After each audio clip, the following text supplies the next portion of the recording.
سورہ صافات مکی ہے، ہجرت سے پہلے اس کا نزول ہوا۔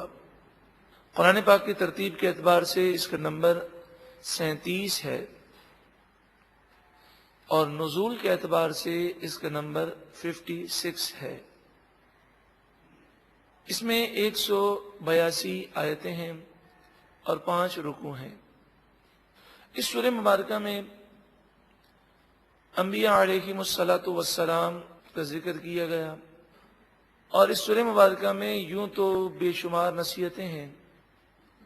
ان بے شمار نصیحتوں میں ایک نصیحت یہ بھی ہے کہ کیسے بھی حالات ہوں، اللہ کے مخلص بندے، اللہ کے نیک بندے، وہ اللہ کی فرمانبرداری کرتے ہیں۔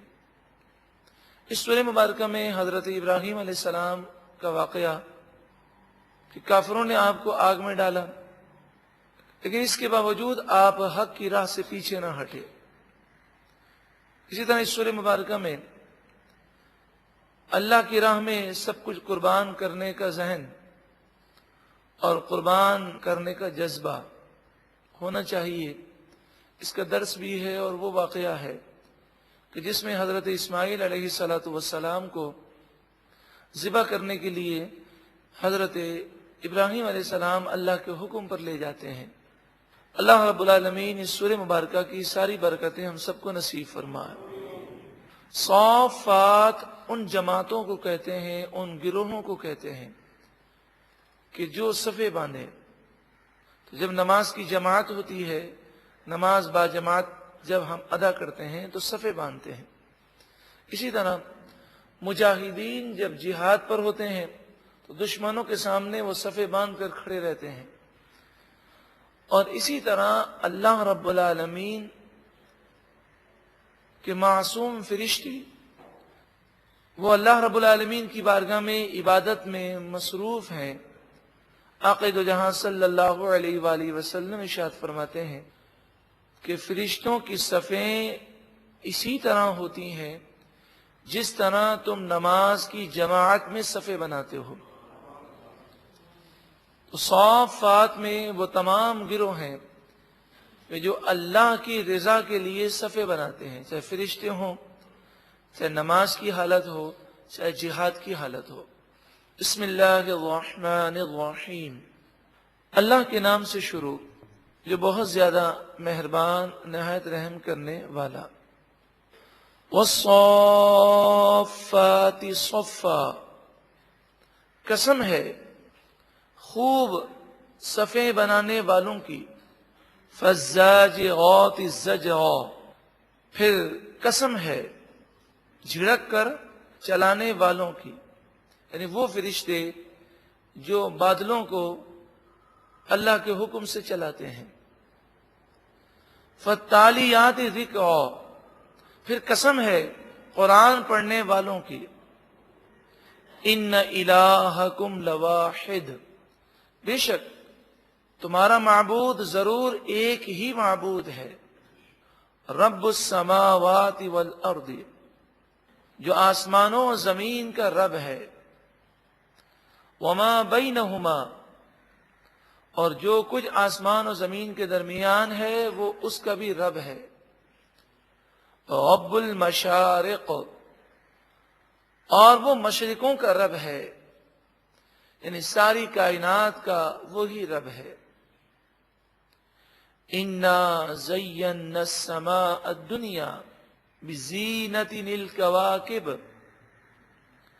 بے شک ہم نے آسمان دنیا کو ستاروں سے خوبصورت بنایا۔ آسمان دنیا پر ستارے سجائے جو اس کی خوبصورتی میں اضافہ کرتے ہیں۔ اسی طرح اللہ رب العالمین نے آسمانوں پر ایک ایسا نظام رکھا کہ آسمان دنیا پر شیطان نہیں جا سکتے۔ وَحِفْظًا مِّن كُلِّ شَيْطَانٍ، ہر شیطان سے حفاظت کرتے ہوئے، ہر شیطان سے حفاظت کرنے والے ایسے ستارے ہیں جب شیطان اس کے قریب جاتے ہیں آسمان دنیا کے تو وہ انگارے انہیں مارے جاتے ہیں۔ وَحِفْظًا مِّن كُلِّ شَيْطَانٍ مَارِدٍ، اور نگاہ رکھنے کو ہر شیطان سرکش سے. لا يسمعون إلى الملأ الأعلى، یہ شیاطین ملأ اعلی یعنی آسمانی باتیں نہیں سن سکتے، ملأ اعلی پر وہ نہیں جا سکتے. وَيُقْذَفُونَ مِن كُلِّ جانب، اور اگر وہ وہاں کے قریب جانا چاہیں تو ہر جانب سے مارے جاتے ہیں. دحوراً، یہ مار پڑتی ہے بھگانے کے لیے. وَلَهُمْ عَذَابٌ وَاصِبٌ، اور ان کے لیے ہمیشہ کا عذاب ہے. إِلَّا مَنْ خَطِفَ الْخَطْفَةَ، مگر کوئی شیطان کوئی ایک بات اچک کر لے جاتا ہے اور وہ آسمان دنیا کے تھوڑا قریب آنے میں کامیاب ہو جاتا ہے، اور فرشتوں کی کوئی بات سن کر وہ دنیا کی طرف آنے لگتا ہے. فَأَتْبَعَهُ شِهَابٌ ثَاقِبٌ، تو اس کا پیچھا ایک چمکتا ہوا انگارہ کرتا ہے اور وہ اس شیطان کو ہلاک کر دیتا ہے. اول تو آسمانی دنیا کے قریب جانے کی ان کی جرت نہیں ہوتی، اور اگر وہ وہاں پہنچنے میں کامیاب بھی ہو جائیں اور کوئی بات سن بھی لیں تو زمین پر پہنچنے سے پہلے پہلے انہیں ہلاک کر دیا جاتا ہے.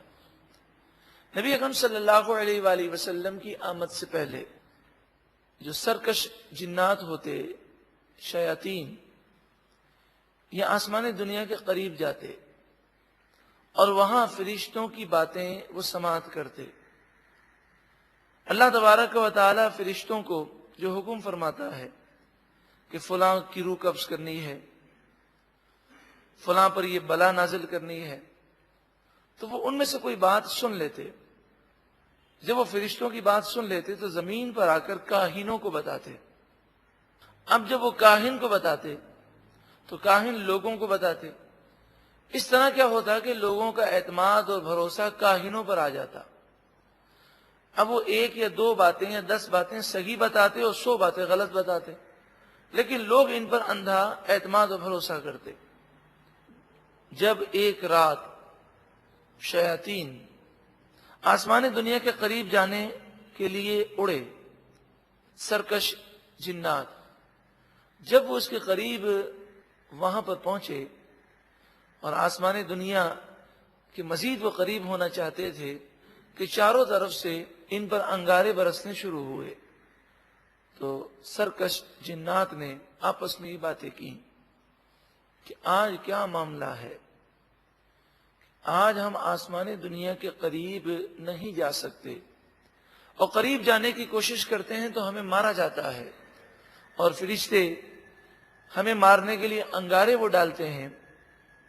تو انہوں نے کہا چلو زمین پر جا کر دیکھتے ہیں اصل مسئلہ کیا ہوا ہے. جب وہ زمین کی طرف آئے تو ان کا سب سے بڑا جو سردار ہے ابلیس لعین، کہ پھوٹ پھوٹ کے رو رہا تھا اور اپنے سر پر خاک کو ڈال رہا تھا اور کہہ رہا تھا ہائے میں برباد ہو گیا. کہا یہ معاملہ کیا ہے؟ تو کہا بات یہ ہے کہ آج نبی آخر الزمان صلی اللہ علیہ وسلم کی ولادت ہو گئی ہے. تو حضور کی ولادت کا یہ صدقہ تھا کہ اب شیاطین آسمان دنیا کے قریب نہ جا سکتے تھے، اور حضور کی ولادت پر دنیا کا نظام بدل دیا گیا.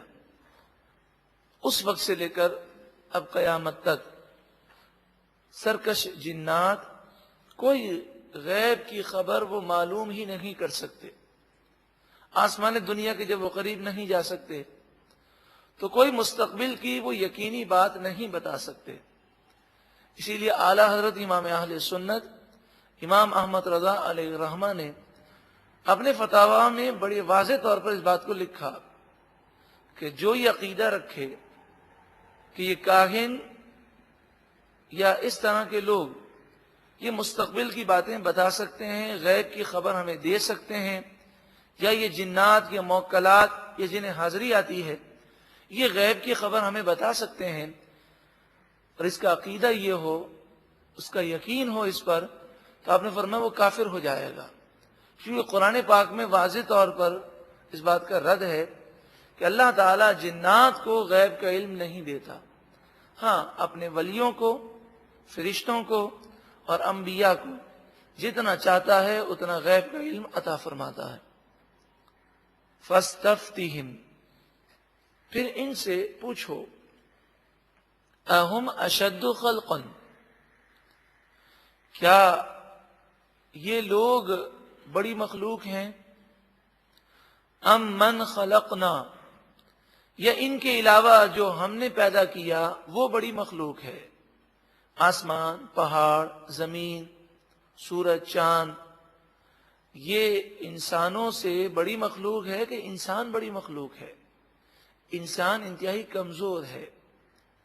سورج ہزاروں سال سے قائم و دائم ہے، اور انسان چند سال جوانی کے گزار کر پھر بڑھاپے کی طرف جا کر وہ فنا کی طرف چلا جاتا ہے. انسان جب اس قدر کمزور ہے تو غور کرے کہ جب اتنی بڑی بڑی مخلوق آسمان اور زمین کے متعلق انسان کا یہ عقیدہ ہے کہ اسے اللہ نے بنایا اور انسان کو بھی اللہ نے بنایا، کہ جو اللہ تعالیٰ اتنی بڑی کائنات بنانے پر قادر ہے وہ تمہیں مارنے کے بعد دوبارہ زندہ کرنے پر بھی قادر ہے.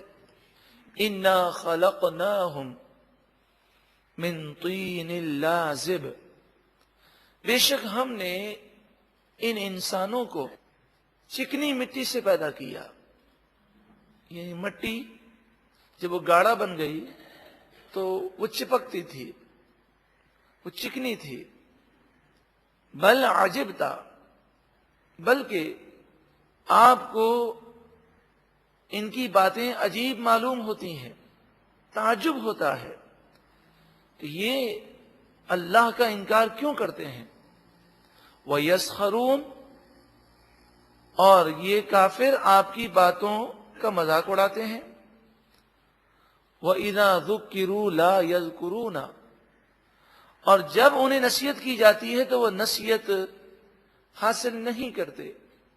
وَإِذَا رَأَوْا آیَةً، اور جب وہ کوئی نشانی یا آیت دیکھتے ہیں، یستسخرون، تو وہ اس کا مذاق اڑاتے ہیں.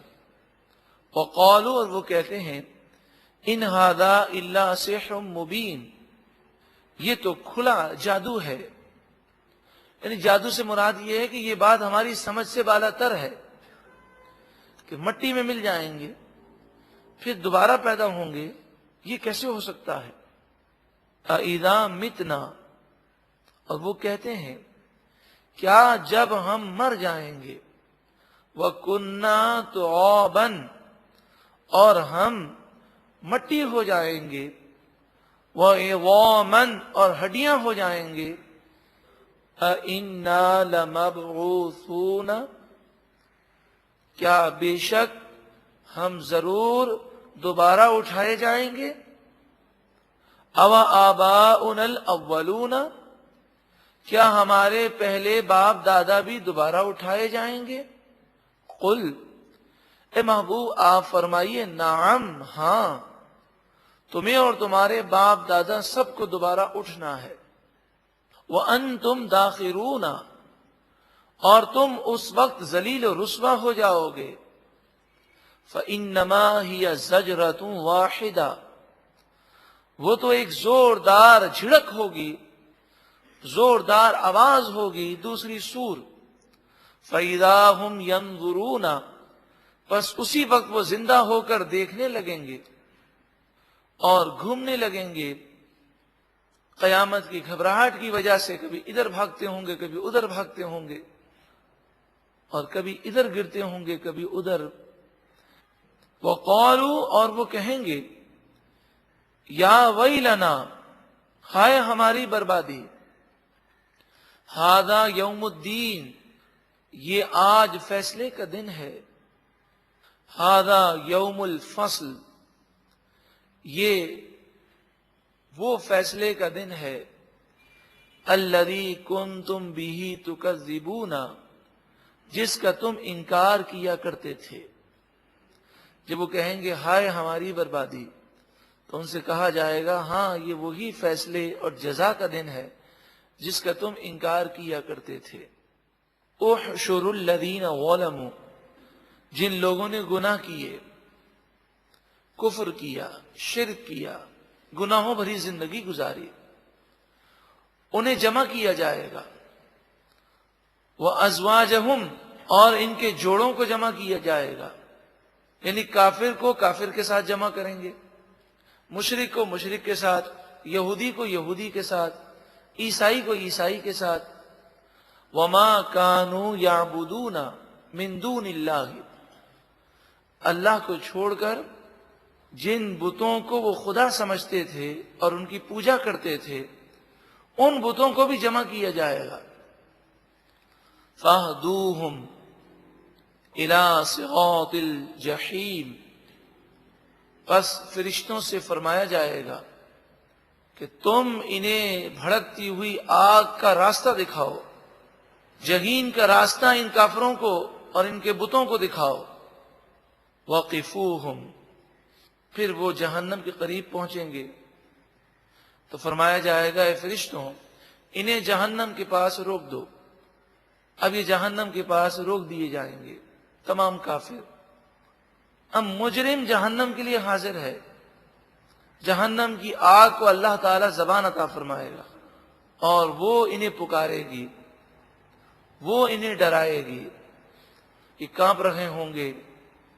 انہم مسئولون، بے شک ان سے پوچھا جائے گا کہ تمہیں کیا ہو گیا تھا، تم نے اللہ کی نافرمانی کیوں کی؟ وہ معافیاں مانگ رہے ہوں گے، وہ توبہ کر رہے ہوں گے، ایمان کا اظہار کر رہے ہوں گے، رو رہے ہوں گے، چیخ رہے ہوں گے۔ اب ان سے کہا جائے گا کہ دنیا میں تو تم کفر پر، شرک پر اور گناہوں پر ایک دوسرے کی مدد کرتے تھے۔ ما لکم لا تناصرون، اب تمہیں کیا ہو گیا کہ تم ایک دوسرے کی مدد نہیں کرتے؟ وہاں تو گناہوں میں ایک دوسرے کی مدد کی جاتی تھی، اب جہنم سے بچنے میں ایک دوسرے کی مدد کرو، لیکن کسی میں طاقت نہ ہوگی۔ بل ہم الیوم مستسلمون، بلکہ وہ سب آج کے دن گردن جھکائے ہوں گے، اللہ کی وحدانیت کو تسلیم کیے ہوئے ہوں گے۔ اب جب جہنم میں جانے والے ہوں گے، جہنم کے قریب ہوں گے، خوف کا عالم ہوگا۔ وَأَقْبَلَ بَعْضُهُمْ عَلَى بَعْضٍ يَتَسَاءَلُونَ، تو آپس میں یہ ایک دوسرے سے پوچھیں گے، ایک دوسرے کی طرف منہ کریں گے اور ایک دوسرے سے پوچھیں گے۔ قالوا، وہ کہیں گے انکم کنتم تأتوننا عن الیمین، تم ہی وہ برے لوگ ہو، بے شک تم ہمارے پاس دائیں طرف سے آتے تھے، یعنی جو سیدھی راہ تھی وہاں سے آ کر ہمیں سیدھی راہ سے روکتے تھے اور ہمارے رخ کو تم پلٹ دیتے تھے، تم نے ہمیں گمراہ کیا، تم نے ہمیں تباہ کیا، ہم نے تمہاری باتیں مانی۔ قالو، تو جن لوگوں کی باتیں مانی ہوں گی وہ گناہگاروں کے سردار یہ کہیں گے بل لم تکونوا مؤمنین، ہمارا قصور نہیں ہے بلکہ تم ہی خود ایمان لانے والے نہ تھے، ہم نے تو تمہیں صرف بہکایا، تمہیں کیا ضرورت تھی کہ تم ہماری بات مانتے؟ ہم نے تو کئی لوگوں کو بہکایا، لیکن اس زمانے ہی میں کئی مومنین تھے جنہوں نے ہماری باتوں کی کوئی پرواہ نہ کی، تمہیں اللہ نے عقل دی تھی، تم ہماری باتوں میں کیوں آئے؟ تو تم آج عذر نہ کرو، تم بھی مجرم ہو۔ وما کان لنا علیکم من سلطان، ہمارا تم پر کوئی غلبہ نہیں تھا، کوئی زور نہیں تھا، ہم نے تمہیں مار کر پکڑ کر گناہ نہیں کروائے، ہم تو صرف تمہیں بری باتیں بتاتے تھے، برے مشورے دیتے تھے، تمہیں کیا ضرورت تھی، تم نہ مانتے۔ آج بھی یہی ہے، ہم کہتے ہیں بری سوسائٹی، برا ماحول، جس کی وجہ سے ہم گناہ کر رہے ہیں، لیکن برا ماحول ہمیں پکڑ کر گناہ نہیں کرواتا. ہم عقل و شعور رکھتے ہیں، ہم اچھے اور برے کو سمجھتے ہیں، اپنے بھلے اور نقصان کو پہچانتے ہیں. تو ہم کیوں ایسے لوگوں کی باتیں مانتے ہیں؟ ہم ان لوگوں کی پرواہ نہ کریں. بل کنتم قوما طاغین، بلکہ تم ہی سرکش قوم تھے کہ تمہارا دل لذتوں میں پڑا تھا. تم بہانے بناتے تھے کہ ہم آپ کی باتوں کو قبول کر رہے ہیں، اصل میں تو تم اپنے دل پر چلتے تھے. آج بھی یہی ہے کہ ہم یہ کہتے ہیں معاشرے کی باتیں یا فلاں دوست کی باتوں کی وجہ سے میں گمراہ ہو گیا، یا یہ ماحول ہے، یہ سوسائٹی ہے. لیکن کئی مواقع پر آپ دیکھیں ہم دوستوں کی باتیں ٹھکرا دیتے ہیں. جب ان کی باتیں ہمارے نفس کے خلاف ہوں، ہمارے دنیاوی مفاد کے خلاف ہوں تو ہم ٹھکرا دیتے ہیں. تو اس کا مطلب یہی ہوا کہ دلی طور پر ہم ہی غلط ہیں. ہم ایسے ماحول میں جاتے کیوں ہیں؟ اور اگر کہیں پھنس جاتے ہیں تو جس طرح ہمارے مفاد کے خلاف کوئی بات ہو تو ہم اسے ٹھکرا دیتے ہیں. تو جہنم میں جانے والے کام کرنا یقیناً یہ ہمارے مفاد کے خلاف ہے. تو ہم ایسی باتیں کیوں مانیں؟ فحق علینا قول ربنا، بس ہم پر ہمارے رب کا فرمان سچا ثابت ہوا کہ رب العالمین نے فرمایا کہ جو میری نافرمانی کرے گا اس کے لیے جہنم کی آگ ہے. تو اب ہمارے لیے جہنم کی آگ ہے. انا لذائقون، بے شک ضرور ہم جہنم کی آگ کا مزہ چکھیں گے. فاغویناکم، جہاں تک تعلق ہے تم کہتے ہو کہ تم نے ہمیں گمراہ کیا. فاغویناکم انا کنا غاوین، پس ہم نے تمہیں گمراہ کیا اس لیے کہ بے شک ہم خود بھی گمراہ تھے. تو ہمیں خود راہ کا پتہ نہ تھا، اس لیے ہم جہنم کی راہ کو صحیح سمجھے اور اسی راہ پر خود بھی چلے اور تمہیں بھی لے کر چلے. فَإِنَّهُمْ يَوْمَئِذٍ، پس بے شک وہ آج کے دن فِي الْعَذَابِ مُشْتَرِكُونَ، جہنم کے عذاب میں سب برابر کے شریک ہوں گے. اِنَّا كَذَلِكَ نَفْعَلُ بِالْمُجْرِمِينَ، بے شک اسی طرح ہم مجرموں کے ساتھ سلوک کریں گے. گناہگار جہنم کی آگ میں جل رہے ہوں گے. یہ کافر، یہ مشرک، انہم کانوا اذا قیل لہم لا الہ الا اللہ یستکبرون، بے شک جب ان سے کہا جاتا لا الہ الا اللہ، یعنی کہو کہ اللہ کے سوا کوئی معبود نہیں، یستکبرون، تو وہ تکبر کرتے، وَيَقُولُونَ، اور وہ کہتے اِنَّا لَتَارِكُو آلِهَتِنَا، کیا ہم اپنے خداؤں کو چھوڑ دیں، لِشَاعِرٍ مَجْنُونٍ، شاعر مجنون کی وجہ سے، نعوذ باللہ من ذالک. ذرا سوچے تو صحیح، جس کے لیے ساری کائنات اللہ نے بنائی، جو محبوب رب العالمین ہے، انہوں نے بھی جب تبلیغ دین فرمائی تو کافروں نے آپ کو اذیتیں دی ہیں، تکالیف دی ہیں، اور آپ نے دین کی راہ میں تکلیفیں برداشت کی ہیں. حالانکہ وہ چاہتے تو رب کی بارگاہ میں ایسی دعا کرتے، اور رب العالمین چاہتا تو کافروں کو ہلاک کر دیتا. جو ایمان لانے والے تھے وہ فوراً ایمان لے آتے، کوئی حضور کو تکلیف نہ پہنچا سکتا.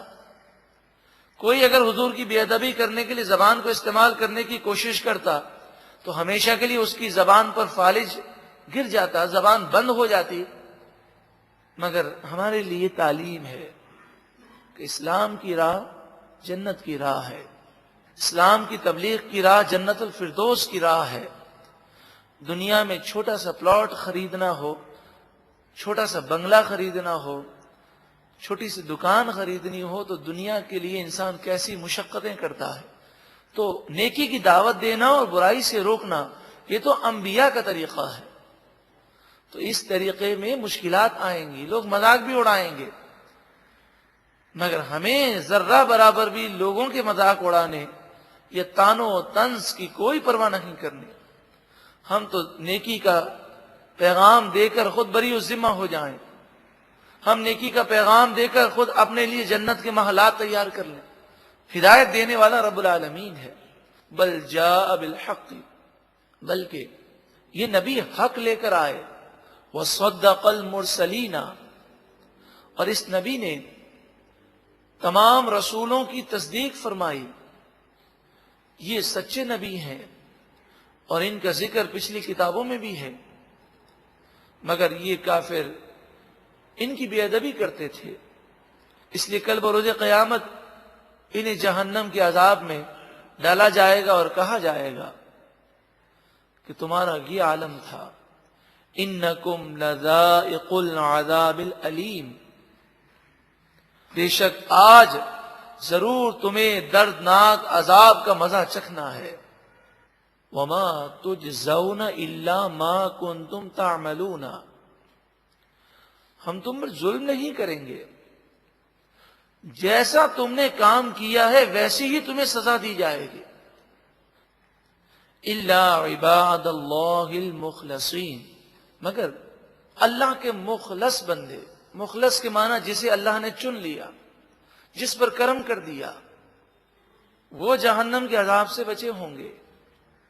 جو نیک ہیں، پارساں ہیں، جنہوں نے ایک پاکیزہ زندگی گزاری، جن کا ظاہر بھی پاکیزہ، جن کا باطن بھی پاکیزہ، جن کی نگاہیں بھی پاکیزہ، جن کی سوچ بھی پاکیزہ، جن کے خیالات بھی پاکیزہ، جن کی زندگی کا مشن کھانا پینا اور عیش کرنا نہیں، جن کی زندگی کا مشن اسلام کی خدمت کرنا ہے، قرآن کی دعوت کو عام کرنا ہے. تو یہ مخلص بندے اللہ تعالیٰ نے ان بندوں کو چن لیا. یقیناً جسے خدمت اسلام نصیب ہو جائے، قرآن کی دعوت دینا نصیب ہو جائے، یہ اس کا کمال نہیں ہے، یہ رب کا فضل ہے کہ اس نے یہ توفیق دی. اے پروردگار ہمیں بھی یہ توفیق عطا فرما، ورنہ زندگی تو گزر جائے گی. کتنے آئے اور چلے گئے، یہ بنگلے اور یہ کاریں، یہ بینک بیلنس، یہ فیکٹریاں، یہ تو چلتے رہیں گے. اصل کمال یہ ہے کہ بندہ ایسی شاندار زندگی گزارے کہ جب اس کی روح نکلنے لگے تو فرشتے اس کی روح کا استقبال کرنے کے لیے آئیں، اور جب وہ قبر سے نکلنے لگے تو فرشتے اس معزز مہمان کی تعظیم کے لیے کھڑے ہوں اور اس سے کہا جائے تو اپنے رب کی بنائی ہوئی جنت کی طرف سلامتی کے ساتھ چلا جا. اولئک لہم رزق معلوم، یہی وہ لوگ ہیں جن کے لیے معلوم رزق ہے، وہ رزق ہے جو اللہ نے تیار کیا. فواکہ، میوے، پھل، وہم مکرمون، اور وہ جنت میں عزت کے ساتھ ہوں گے. فی جنات النعیم، نعمتوں کے باغات میں ہوں گے، تختوں پر آمنے سامنے بیٹھے ہوں گے. کبھی کبھی ہم بھی ڈرائنگ روم میں صوفوں پر بیٹھ جاتے ہیں، لیکن آمنے سامنے بیٹھنے کے باوجود کبھی کبھی دلوں میں رنجش ہوتی ہے، کبھی دل پریشان ہوتا ہے. شاید ہی چند لمحات ایسے ہوں کہ جس میں انسان کو کوئی فکر نہ ہو. اگر کچھ بھی نہیں تو یہ فکر ہر وقت لگی رہتی ہے کہ کہیں مجھے نقصان نہ ہو جائے، کہیں میرا کاروبار ٹھپ نہ ہو جائے، کہیں کسی کی نظر نہ لگ جائے، کسی کا جادو نہ چل جائے، کوئی بندش نہ کرا دے، کہیں کوئی چور یا ڈاکو حملہ نہ کر دے. یہ ڈر دنیا کے اندر تو ہوتا ہی ہے. وہ جنت مقام ہے کہ جہاں پر نہ کوئی ڈر ہوگا، نہ کوئی خوف ہوگا، نہ کوئی فکر ہوگی. علی سرر متقابلین، تختوں پر آمنے سامنے آرام سے بیٹھے ہوں گے، دلوں میں کوئی رنجش نہیں ہوگی. یطاف علیہم، گھومتے ہوں گے ان کے آس پاس جنتی خدام بِكَأْسٍ مِّن مَّعِينٍ، آنکھوں کے سامنے بہتی ہوئی شراب کے جام لے کر، شراب طہور، دودھ، شہد، پانی، یعنی مشروبات میں بھی نعمتیں ہیں اور کھانے میں بھی نعمتیں ہیں.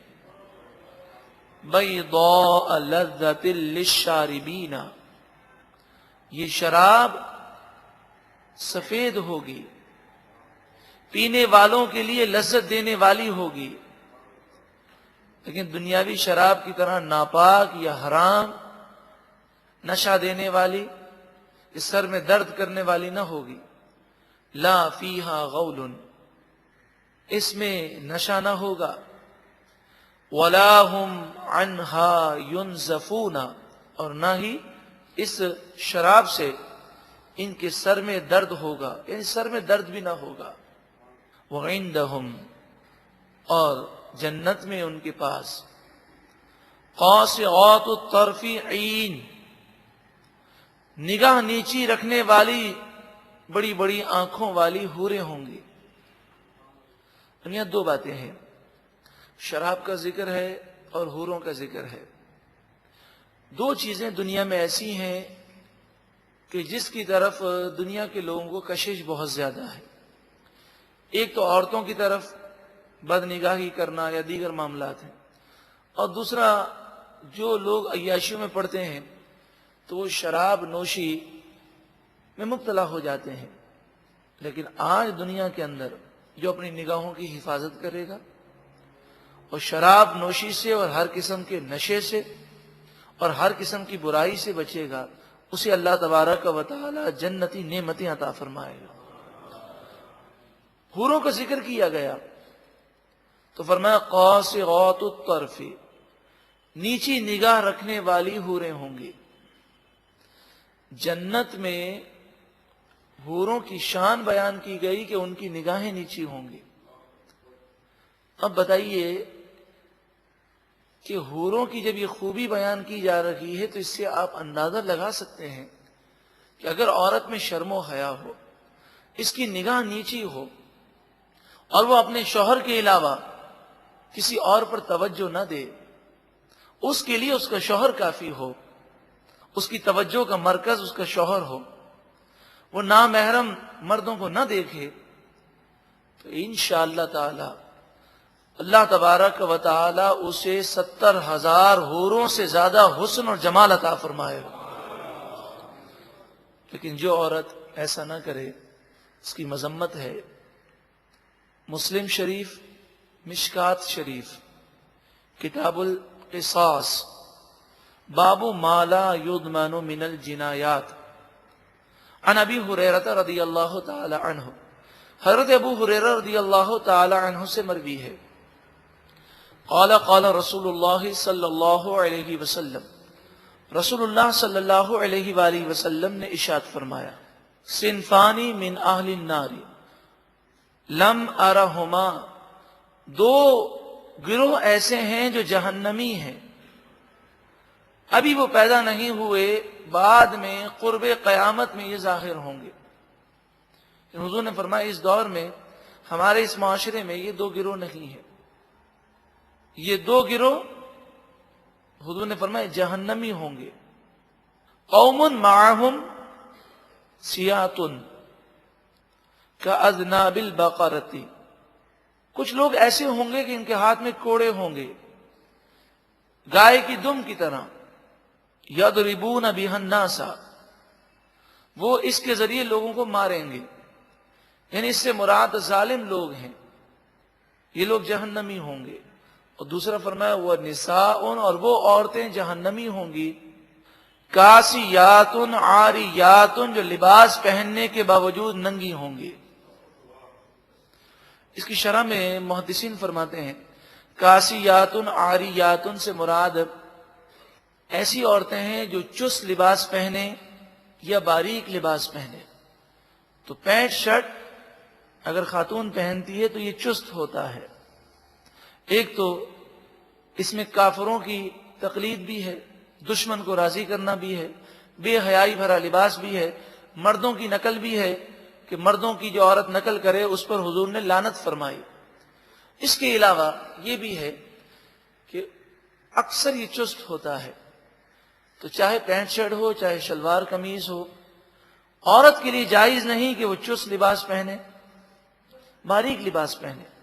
یہاں تک کہ اگر باریک لباس اور چست لباس پہن کر وہ اپنے باپ کے سامنے آتی ہے تو باپ کے سامنے آنا بھی گناہ ہے، کیونکہ باپ چہرہ دیکھ سکتا ہے، سر کو دیکھ سکتا ہے. لیکن اگر پورے جسم پر لباس چست ہے تو وہ اعضاء کہ جن اعضاء کو دکھانا باپ کو بھی جائز نہیں، ان اعضاء کا اگر شیپ وہ کپڑوں کے باہر سے بنتا ہے تو یہ بھی حرام ہے. لیکن خواتین اس کی احتیاط نہیں کرتی، تو چست لباس پہننے والی، باریک لباس پہننے والی وہ لباس پہننے کے باوجود ننگی ہیں. اور کاسیاتن عاریاتن کے دوسرے معنی محدثین نے یہ فرمائے کہ کچھ وہ لباس پہنی ہیں وہ باریک بھی نہیں ہے اور چست بھی نہیں ہے، مگر کچھ حصہ جس کا چھپانا ضروری ہے عورتوں نے نہیں چھپایا. مثلا ان کے بازو کھلے ہوئے ہیں، آدھی آستین یا آدھی سے بھی کم آستین پہننے والی عورتیں عبرت حاصل کریں، یا غیر مردوں کے سامنے ان کے بال کھلے ہیں یا چہرہ کھلا ہوا ہے یا گلا کھلا ہوا ہے. ان تمام باتوں میں یہ عورتیں داخل ہیں کہ کچھ حصوں پر لباس ہے اور کچھ حصے وہ ننگے ہیں. اسی طرح لباس کے اندر ایسی کٹنگ ہو کہ جس سے جسم نظر آتا ہو، چاہے ڈیزائننگ ہو، یہ بھی حرام ہے. آگے ارشاد فرمایا ممیلاتن مائلاتن. دیکھیں میں یہ بات کہوں تو ہو سکتا ہے کوئی ناراض ہو جائے، بس سرکار کے فرمان پر تو کوئی ناراض ہو ہی نہیں سکتا، مومن تو ناراض نہیں ہوگا. یہ لباس ایسا کیوں پہنتی ہیں؟ فرمایا ممیلاتن، مردوں کو مائل کرنے والی ہیں، مائلاتن اور غیر مردوں کی طرف مائل ہونے والی ہیں. آپ ایسا لباس پہن کر کسے متوجہ کرنا چاہتی ہیں؟ رسول اللہ صلی اللہ علیہ وآلہ وسلم نے واضح طور پہ فرمایا کہ جو عورت بے پردہ نکلتی ہے در حقیقت وہ غیر مردوں کی توجہ حاصل کرتی ہے. جب غیر مرد اس کی طرف متوجہ ہوتے ہیں تو وہ بھی ان کی طرف متوجہ ہوتی ہے. رؤوسہن کأسنمۃ البخت المائلۃ، اور ان کے سر موٹی اونٹنیوں کے کوہان کی طرح ہوتے ہیں.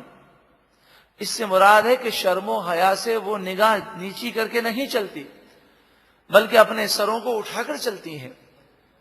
عورت کا حسن ہے شرم و حیا، اس کی نگاہیں نیچی ہوں. لا يدخلن الجنت، یہ عورتیں جنت میں کبھی داخل نہیں ہوں گی اگر ان کا ایمان برباد ہو گیا. لا يدخلن الجنت، یہ جنت میں داخل نہیں ہوں گی. ولا یجدن ریحھا، اور یہ جنت کی خوشبو بھی نہیں پائیں گی. وَإِنَّ رِيحَهَا لَتُوجَدُ مِن مَسِيرَةِ كَذَا وَكَذَا، حالانکہ اس کی خوشبو بہت دور سے سونگھی جائے گی. ایک روایت میں کہ 1000 سال تک اگر کوئی گھوڑا سوار دوڑتا رہے تو جتنا فاصلہ طے کر لے اس سے بھی زیادہ فاصلے سے جنت کی خوشبو آ رہی ہوگی. تو ایسی عورتیں جو بے پردہ پھرتی ہیں، فیشن کرتی ہیں، غیر مردوں کے سامنے وہ ایسا لباس پہن کر آتی ہیں جس سے رسول اللہ نے منع کیا، تو ایسی عورتیں جنت سے اتنا دور ہوں گی کہ جنت کی خوشبو بھی نہیں سونگھ سکیں. مشکات میں کتاب القصاص باب ما لا یضمن من الجنایات میں یہ حدیث پاک حضرت ابو ہریرہ رضی اللہ تعالی عنہ سے منقول ہے. اللہ تعالی مردوں کو بھی شرم و حیا نصیب فرمائے اور ہماری ماؤں اور بہنوں کو بھی شرم و حیا کی چادر عطا فرمائے. وعندهم قاصرات الطرف عین، جنتیوں کے پاس ایسی خواتین ہوں گی جو جنتی عورتیں ہوں گی اور حوریں ہوں گی کہ جن کی نگاہیں نیچی ہوں گی اور وہ خوبصورت بڑی بڑی آنکھوں والی ہوں گی. کأنہن بید مکنون، یہ اس طرح حوریں ہوں گی اور جنتی عورتیں ہوں گی کہ جیسے انڈا جو چھپا کر رکھا گیا، یوں سمجھیے کہ جب مرغی انڈا دیتی ہے تو اس انڈے پر کوئی مٹی یا کوئی خاک وغیرہ نہیں ہوتی. اسی طرح موتیوں کو دیکھیں کہ موتی جب وہ سیپیوں سے اور مونگوں سے نکلتے ہیں تو چاہے وہ کتنا عرصہ رہیں وہ بالکل صاف اور ستھرے ہوتے ہیں. اسی طرح پھلوں کو دیکھیں کہ جب ان کا چھلکا اتار دیا جاتا ہے تو نہ جانے کتنی مٹیاں لگی ہوں گی، لیکن چھلکا اتارنے کے بعد اندر کا گودا دیکھیں تو صاف و شفاف ہوتا ہے. مراد یہ ہے کہ ہزاروں سال قبل اللہ رب العالمین نے حوروں کو پیدا کیا اور پھر جنتی جنت میں ہزاروں کروڑ کھربوں سال سے بھی زائد ہمیشہ ہمیشہ رہیں گے. تو یہ عورتیں اور یہ حوریں نہ بوڑھی ہوں گی اور نہ ہی ان کے حسن پر کوئی فرق ہوگا، بلکہ ان پر کوئی زمانے کا اثر لاگو نہیں ہوگا. فَأَقْبَلَ بَعْضُهُمْ عَلَى بَعْضٍ يَتَسَاءَلُونَ، پھر وہ ایک دوسرے کی طرف توجہ کر کے آپس میں باتیں کریں گے، پوچھیں گے. تو اس میں ایک شخص کہے گا، جنت کی گفتگو قرآن مجید فرقان حمید نے بیان کی. قال قائل منہم انی کان لی قرین، ان میں سے کہنے والا جنتی کہے گا بے شک میرا ایک دوست تھا. یقول اِنَّكَ لَمِنَ الْمُصَدِّقِينَ، وہ مجھے بہکانے کی کوشش کرتا اور مجھے کہتا کہ کیا تم اس اسلام کی تصدیق کرنے والے ہو؟ کیا تم اس بات کی تصدیق کرتے ہو کہ مرنے کے بعد دوبارہ اٹھیں گے؟ اَإِذَا مِتْنَا وَكُنَّا تُرَابًا، کیا جب ہم مر جائیں گے اور مٹی مٹی ہو جائیں گے، وَعِظَامًا، اور ہڈیاں ہڈیاں ہو جائیں گے، اَإِنَّا لَمَدِينُونَ، کیا ہمیں جزا اور سزا دی جائے گی؟ کیا ہمیں اچھے اعمال پر ثواب ملے گا دوبارہ اٹھ کر، برے اعمال پر سزا ملے گی؟ یعنی گویا کہ وہ جنتی یہ کہہ رہا ہے کہ میرا ایک دوست تھا، جب میں راہ ہدایت پر آیا اور جب میں نے کفر کو چھوڑ دیا تو اس دوست نے مجھے بہت روکنے کی کوشش کی، تو میں نے اس دوست کی باتوں کو ٹھکرا دیا، اس کی دوستی کی پرواہ نہ کی اور میں نے جنت کی راہ کو اختیار کیا. اچھا ہوا ورنہ میرا یہ دوست مجھے تباہ کر دیتا. ہمیں بھی سوچنا چاہیے کہ اگر ہم قرآن و حدیث کی باتیں سن کر دین ہدایت پر اور صراط مستقیم پر آنا چاہتے ہیں اور اگر ہمارے کوئی رشتہ دار یا ہمارے دوست ہمیں روکنا چاہتے ہیں تو ہم ان کی باتوں کو ٹھکرا دیں، ہم وہی راہ اختیار کریں جس کا اللہ اور اس کے رسول نے حکم دیا. قال هل انتم مطلعون، وہ کہنے لگا کیا تم اس پر مطلع ہو سکتے ہو؟ ذرا جھانک کر دیکھتے ہیں کہ وہ جہنم میں کس حال میں ہے. فاطلع، پس اس جنتی نے جھانکا جہنم میں، دوزخ میں، یہ دیکھنے کے لیے کہ میرا ساتھی اب جہنم میں کس عذاب میں ہے. فرآہ فی سواء الجحیم، پس اس نے اسے جہنم کی بھڑکتی ہوئی آگ کے درمیان پایا. اللہ تبارک و تعالی نے اسے بھی دکھا دیا اور وہ جنتی نعمتیں دیکھ رہا ہے اور اپنے ساتھی کو جنت میں دیکھ رہا ہے.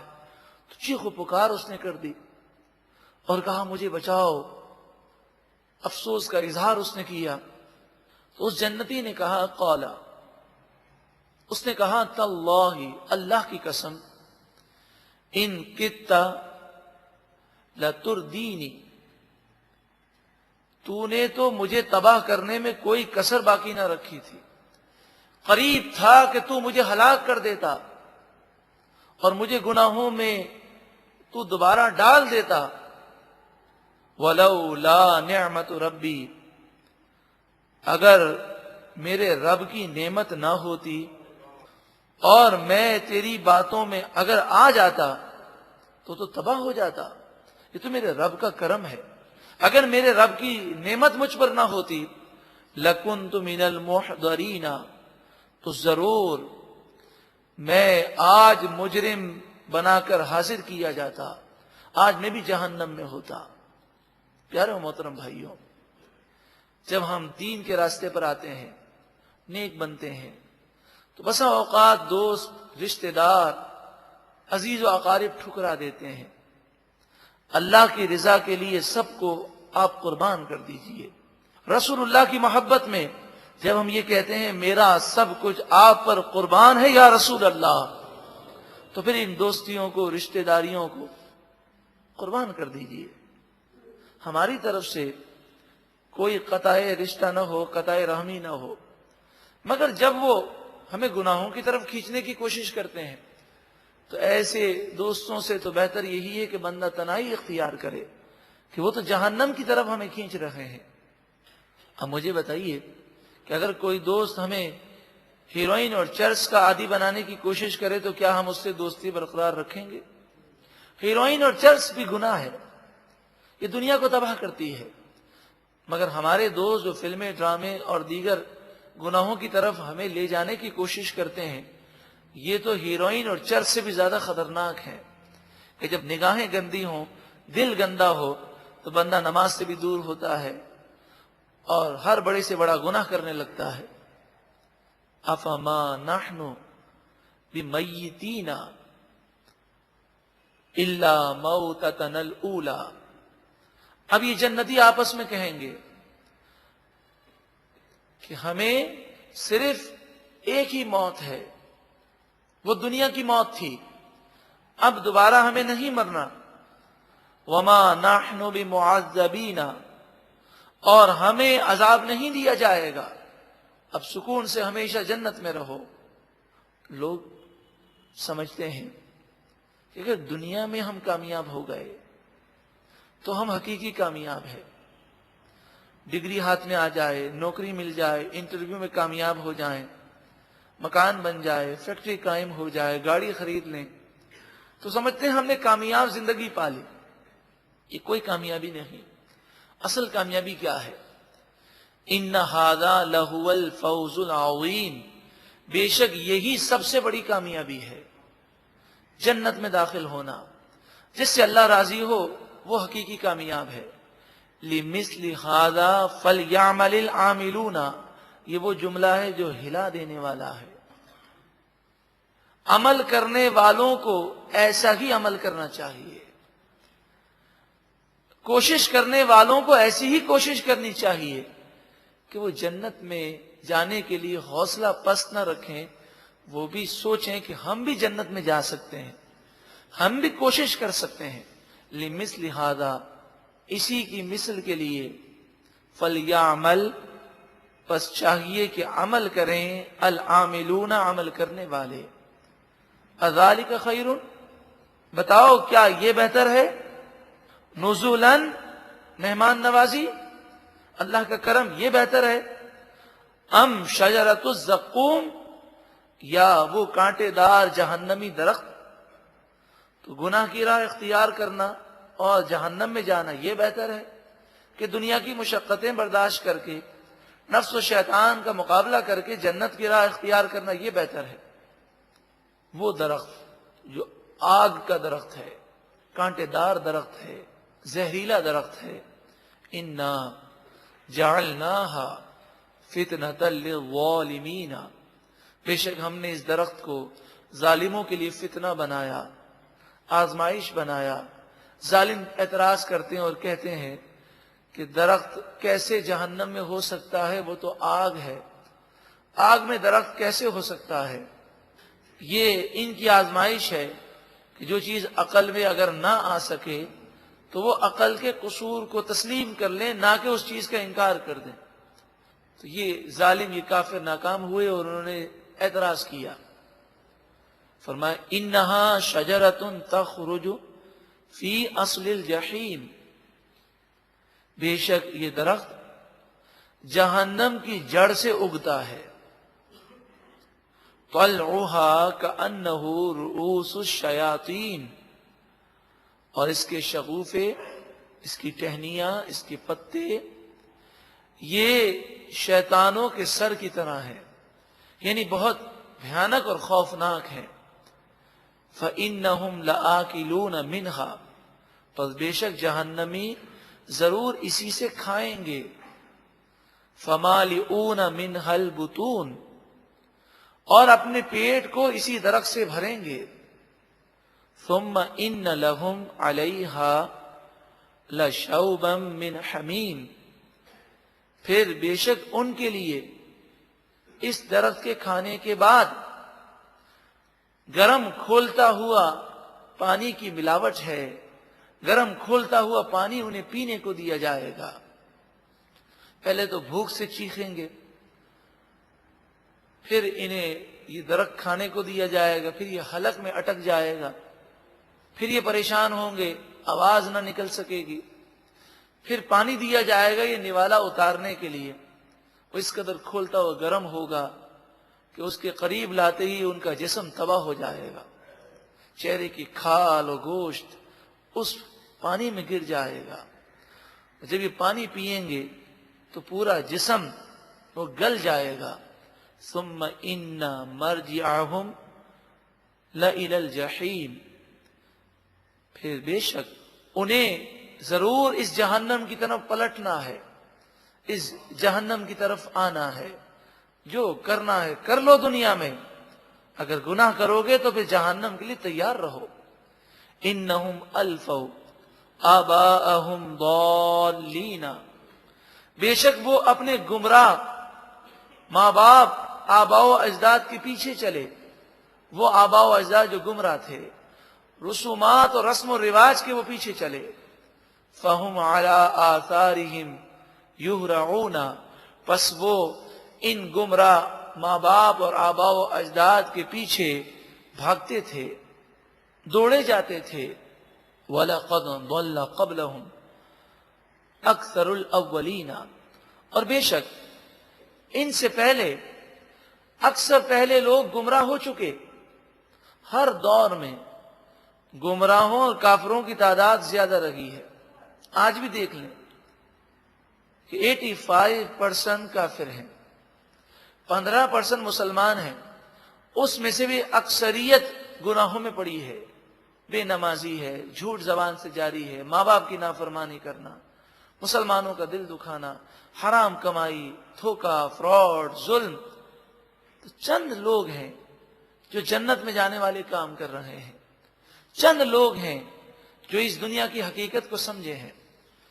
وَلَقَدْ أَرْسَلْنَا فِيهِمْ مُنذِرِينَ، اور بے شک ہم نے ان میں ڈر سنانے والے نبی اور رسول بھیجے.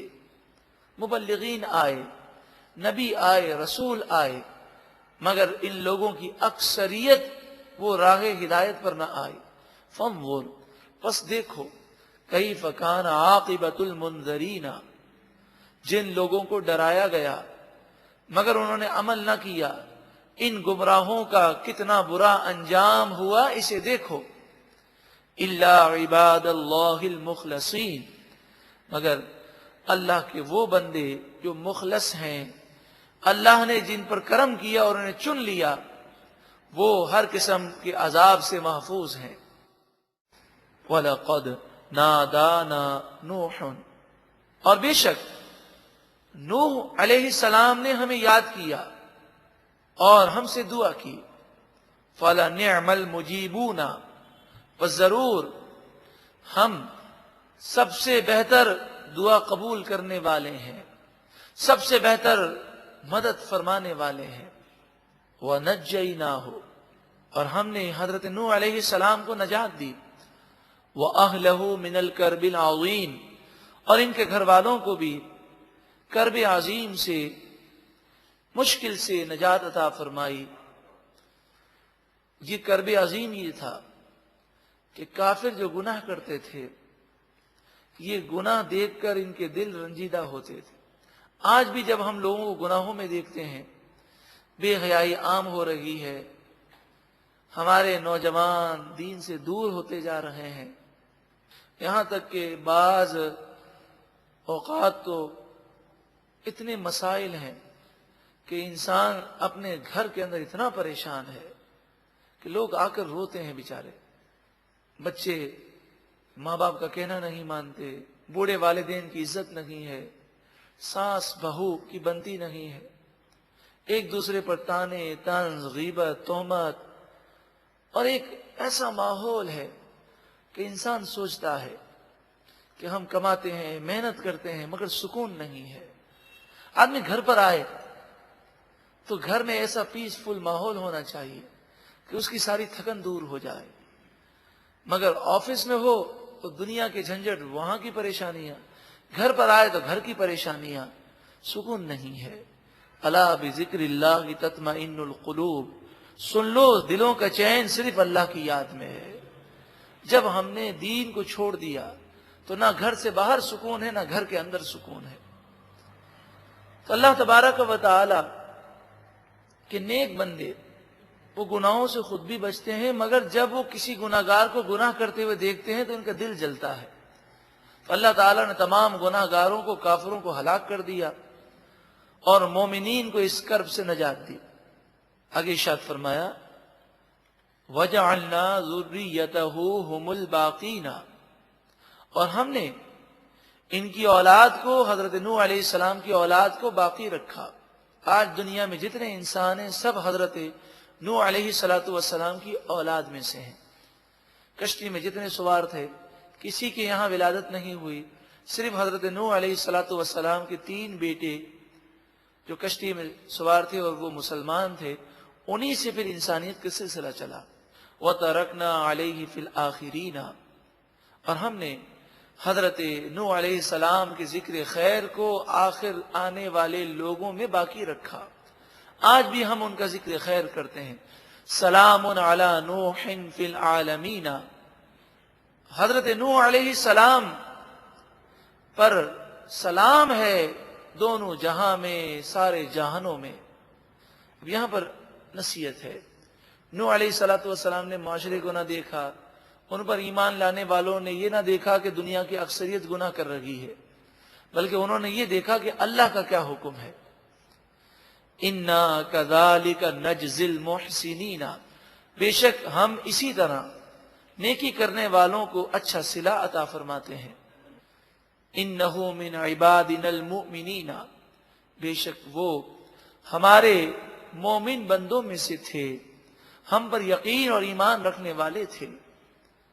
ثم اغرقنا الآخرین، پھر ہم نے باقی لوگوں کو غرق کر دیا، طوفان نوح میں سب ڈوب گئے۔ وَإِنَّ مِن شِيعَتِهِ لَإِبْرَاهِيمَ، اور بے شک انہی کے گروہ سے حضرت ابراہیم بھی ہیں، یعنی حضرت ابراہیم بھی حضرت نوح علیہ السلام کی طرح نبی ہیں، آپ اللہ کے نیک بندے ہیں۔ اِذْ جَاءَ رَبَّهُ بِقَلْبٍ سلیم، جب وہ اپنے رب کے دربار میں، اپنے رب کی بارگاہ میں قلب سلیم لے کر حاضر ہوئے۔ قلب سلیم کسے کہتے ہیں؟ قلب سلیم کی یہ معنی ہے کہ جب انسان دنیا میں آتا ہے تو اس کا دل پاک ہوتا ہے، ہر قسم کی نحوستوں سے، گندگیوں سے وہ صاف ہوتا ہے، لیکن دنیا میں رہ کر اس میں ٹوٹ پھوٹ ہو جاتی ہے، وہ سالم اور صحیح اور درست باقی نہیں رہتا۔ لیکن حضرت ابراہیم اور انبیاء اور اولیاء اور نیک بندے وہ اپنے دل کو ہر گندگی سے پاک رکھتے ہیں اور وہ سلیم رہتا ہے، صاف ستھرا رہتا ہے، ہر کدورت سے اور غلطیوں سے وہ محفوظ رہتا ہے۔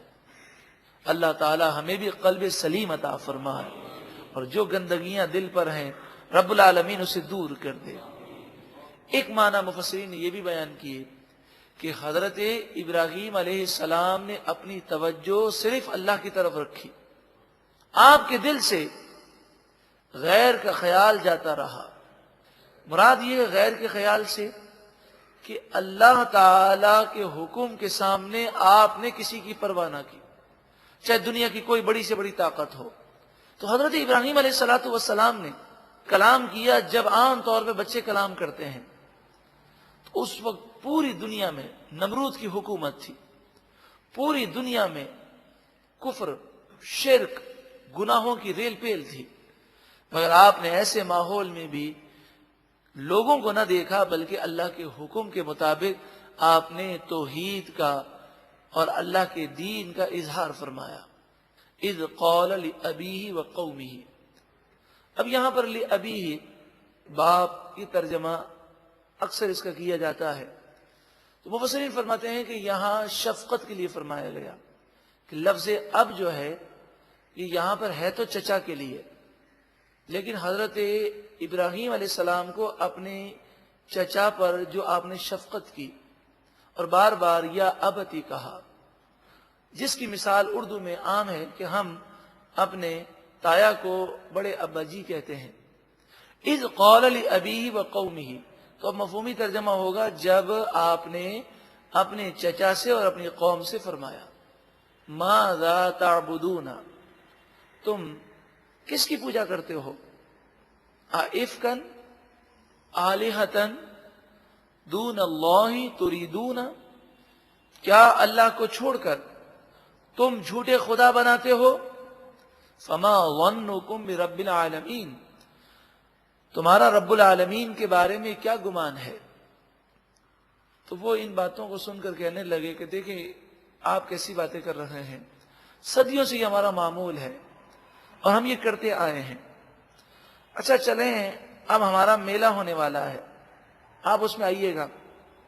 پھر جب میلے کا وقت آیا تو کہا کہ آپ ہمارے ساتھ چلیں، وہاں پر دیکھیں کہ ہمارے اس دین میں کیسا مزہ ہے، کیسی عیش و عشرت ہے اور کیسا ہم لطف اٹھاتے ہیں کہ وہ جنگل میں جاتے، کھیل کود کرتے، کھیل تماشے کرتے، اور پھر سارا دن وہ میلے میں گزار کر پھر وہ مختلف چیزیں آ کر بتوں کے سامنے رکھ دیتے اور پوجا پاٹ میں لگ جاتے. آپ جانا نہیں چاہ رہے تھے.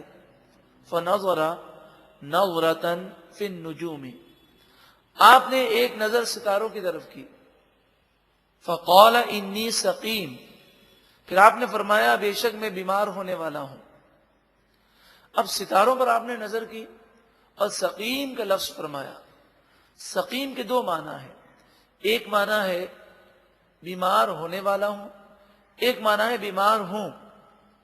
وہ کافر یہ سمجھے کہ آپ یہ کہہ رہے ہیں کہ میں بیمار ہونے والا ہوں، مستقبل کی خبر بتا رہے ہیں، اور ستاروں کو دیکھ کر وہ سمجھے کہ آپ علم نجوم کے ذریعے مستقبل کی خبر دے رہے ہیں، کیونکہ وہ قوم ستارہ پرست تھی اور ان کا علم نجوم کے بارے میں یہ عقیدہ تھا کہ اس کے ذریعے غیب کا علم حاصل کیا جا سکتا ہے. حالانکہ غیب کا علم اللہ کی عطا سے ہوتا ہے، علم نجوم سے حاصل نہیں ہوتا. تو وہ سمجھے کہ اب حضرت ابراہیم علیہ السلام بیمار ہونے والے ہیں، اگر ہم ان کو میلے میں لے گئے وہاں بیمار ہو گئے اور کوئی ایسی بیماری ہوئی جو متعدی ہوئی، کیونکہ ان کا یہ بھی عقیدہ تھا کہ ایک بیماری دوسرے کو لگ جاتی ہے. اسلام نے اس سے منع کیا، کسی کی بیماری کسی کو لگتی نہیں ہے. اس کی لاجک اور اس کا فائدہ یہ ہے کہ اگر مریض کے بارے میں ہمارا یہ ذہن بن جائے کہ اس کی بیماری مجھے لگ جائے گی تو ہمیں اس کی خدمت کرنے میں کراہیت محسوس ہوگی، اور چاہے ہم کتنا بھی اپنے چہرے کو بنا لیں لیکن مریض اس کراہیت کو محسوس ضرور کرے گا. تو اس سے مریض کا دل ٹوٹ جاتا ہے. تو اسلام نے واضح طور پر یہ بات بتائی، کسی کی بیماری کسی کو لگتی نہیں ہے، آپ مریض کی خدمت اطمینان کے ساتھ کریں. مریض کے تولیے پر ہاتھ لگ جائے تو فوراً باتھ روم میں بھاگ رہے ہیں، ہاتھ دھو رہے ہیں. مریض کے بستر پہ بیٹھ گئے تو فوراً کپڑے تبدیل کرنے جا رہے ہیں. ایسی بدحواسی اور افراتفری جو ہے یہ انسان کو ایک نچلے طبقے میں لے جاتی ہے، جس سے مریض سے محبت انسان کے دل سے نکل جاتی ہے. اگر کسی کی بیماری کسی کو لگتی تو ہسپتال میں گھومنے والے جتنے ڈاکٹر ہیں، جتنی نرسیں ہیں، سب ایمرجنسی وارڈ میں ہی داخل ہوتے، کیونکہ ہزاروں بیماریوں کے درمیان وہ گھوم رہے ہوتے ہیں. کبھی کبھی تو ڈاکٹر کہتے ہیں ذرا سانس لیں، زور سے کھانسیں تو پھر تو جراثیم سیدھا ہی گھس جائے. لیکن اصل بات یہ نہیں ہے. اصل بات یہ ہے کہ بیماری جو لگنی ہے وہ لگ کر رہے گی، جو ہونا ہے وہ ہو کر رہے گا. ہمیں مریض کے ساتھ ہمدردی کرنی چاہیے. ہاں اگر کسی مریض کو بیماری ہو اور وہی بیماری ہمیں ہو جائے، اللہ نہ کرے، تو پھر یہ عقیدہ نہیں رکھنا چاہیے کہ اس مریض کے پاس جانے کی وجہ سے مجھے بیماری ہوئی ہے. اگر ایسی بات ہے تو پوچھا جائے کہ اس مریض کو کہاں سے بیماری لگی. سب سے پہلا جو مریض ہوگا اسے بیماری کہاں سے لگی؟ یہاں تک کہ نبی اکرم صلی اللہ علیہ وآلہ وسلم نے جب یہ فرمایا تو ایک شخص نے کہا یا رسول اللہ صلی اللہ علیہ وسلم یہ کیسے ہو سکتا ہے؟ ہم تو یہ دیکھتے ہیں کہ اگر ایک اونٹ کو خارش ہوتی ہے تو سارے اونٹوں میں یہ خارش پھیل جاتی ہے. تو آپ نے فرمایا یہ بتاؤ کہ اس پہلے اونٹ کو خارش کہاں سے لگی؟ تو بیماری جس کے نصیب میں بیماری ہے وہ جہاں بھی ہو جتنا بھی بچ جائے اسے بیماری ضرور لگی. کسی کے آنکھ میں آشوب چشم ہوتی ہے تو لوگ اس کی آنکھ دیکھنے سے بچتے ہیں، اس کے قریب جانے سے بچتے ہیں. آپ جانتے ہیں کہ اس آشوب چشم کی وبا کے دوران کئی ایسے لوگ ہیں جنہیں آشوب چشم نہیں ہوتا. تو ان لوگوں نے سوچا کہ اگر ایسی کوئی بیماری ہو گئی تو بڑی مشکل ہوگی، تو انہوں نے کوئی اعتراض نہ کیا اور یہ سارے لوگ روانہ ہو گئے میلے کے لیے. فَتَوَلَّوْا عَنْهُ مُدْبِرِينَ. پھر یہ لوگ حضرت ابراہیم علیہ السلام سے منہ پھیر کر روانہ ہوئے. فَرَاغَ إِلَىٰ آلِهَتِهِمْ. حضرت ابراہیم علیہ السلام ان بتوں کے پاس چپکے سے گئے تو آپ نے مندر میں جا کر دیکھا کہ بڑا عجیب منظر ہے. کوئی بت چھوٹا ہے، کوئی بڑا ہے، کسی کا ایک منہ ہے، کسی کے دو منہ ہیں، کسی کے چار منہ ہیں. عجیب و غریب انہوں نے شکلیں بنائی ہیں، کسی کے پر بنائے ہیں، کسی کو لباس پہنایا ہے، کسی کو لباس کے بغیر بنایا ہے. ایسے آج بھی ہندوستان میں مندر ہیں کہ جس میں ایسے بت ہیں جن پر لباس ہی نہیں ہے اور ان کے پجاریوں کو شرم نہیں آتی کہ وہ ایسے نقشوں اور ایسے مجسموں کے سامنے سجدہ کرتے ہیں. اور آپ نے دیکھا کہ ان بتوں کے سامنے کھانے پینے کی چیزیں پڑی ہیں اور مکھیاں بھنبھنا رہی ہیں. تو آپ نے فرمایا الا تاکلون، ارے تم کھانا نہیں کھاتے؟ تمہارے سامنے کھانا پڑا ہے. یہ بتوں سے آپ نے فرمایا ما لکم لا تنطقون. پھر آپ نے کہا کیا بات ہے، تم کوئی جواب کیوں نہیں دیتے؟ فراغ علیہم ضربا بالیمین. پھر آپ نے کلہاڑا لیا اور سیدھے ہاتھ سے چپکے چپکے ان پر ضربیں لگانے لگے. کسی کی ناک پھوڑی تو کسی کا کان کاٹا تو کسی کا ہاتھ کاٹ دیا، کسی کو ریزہ ریزہ کیا.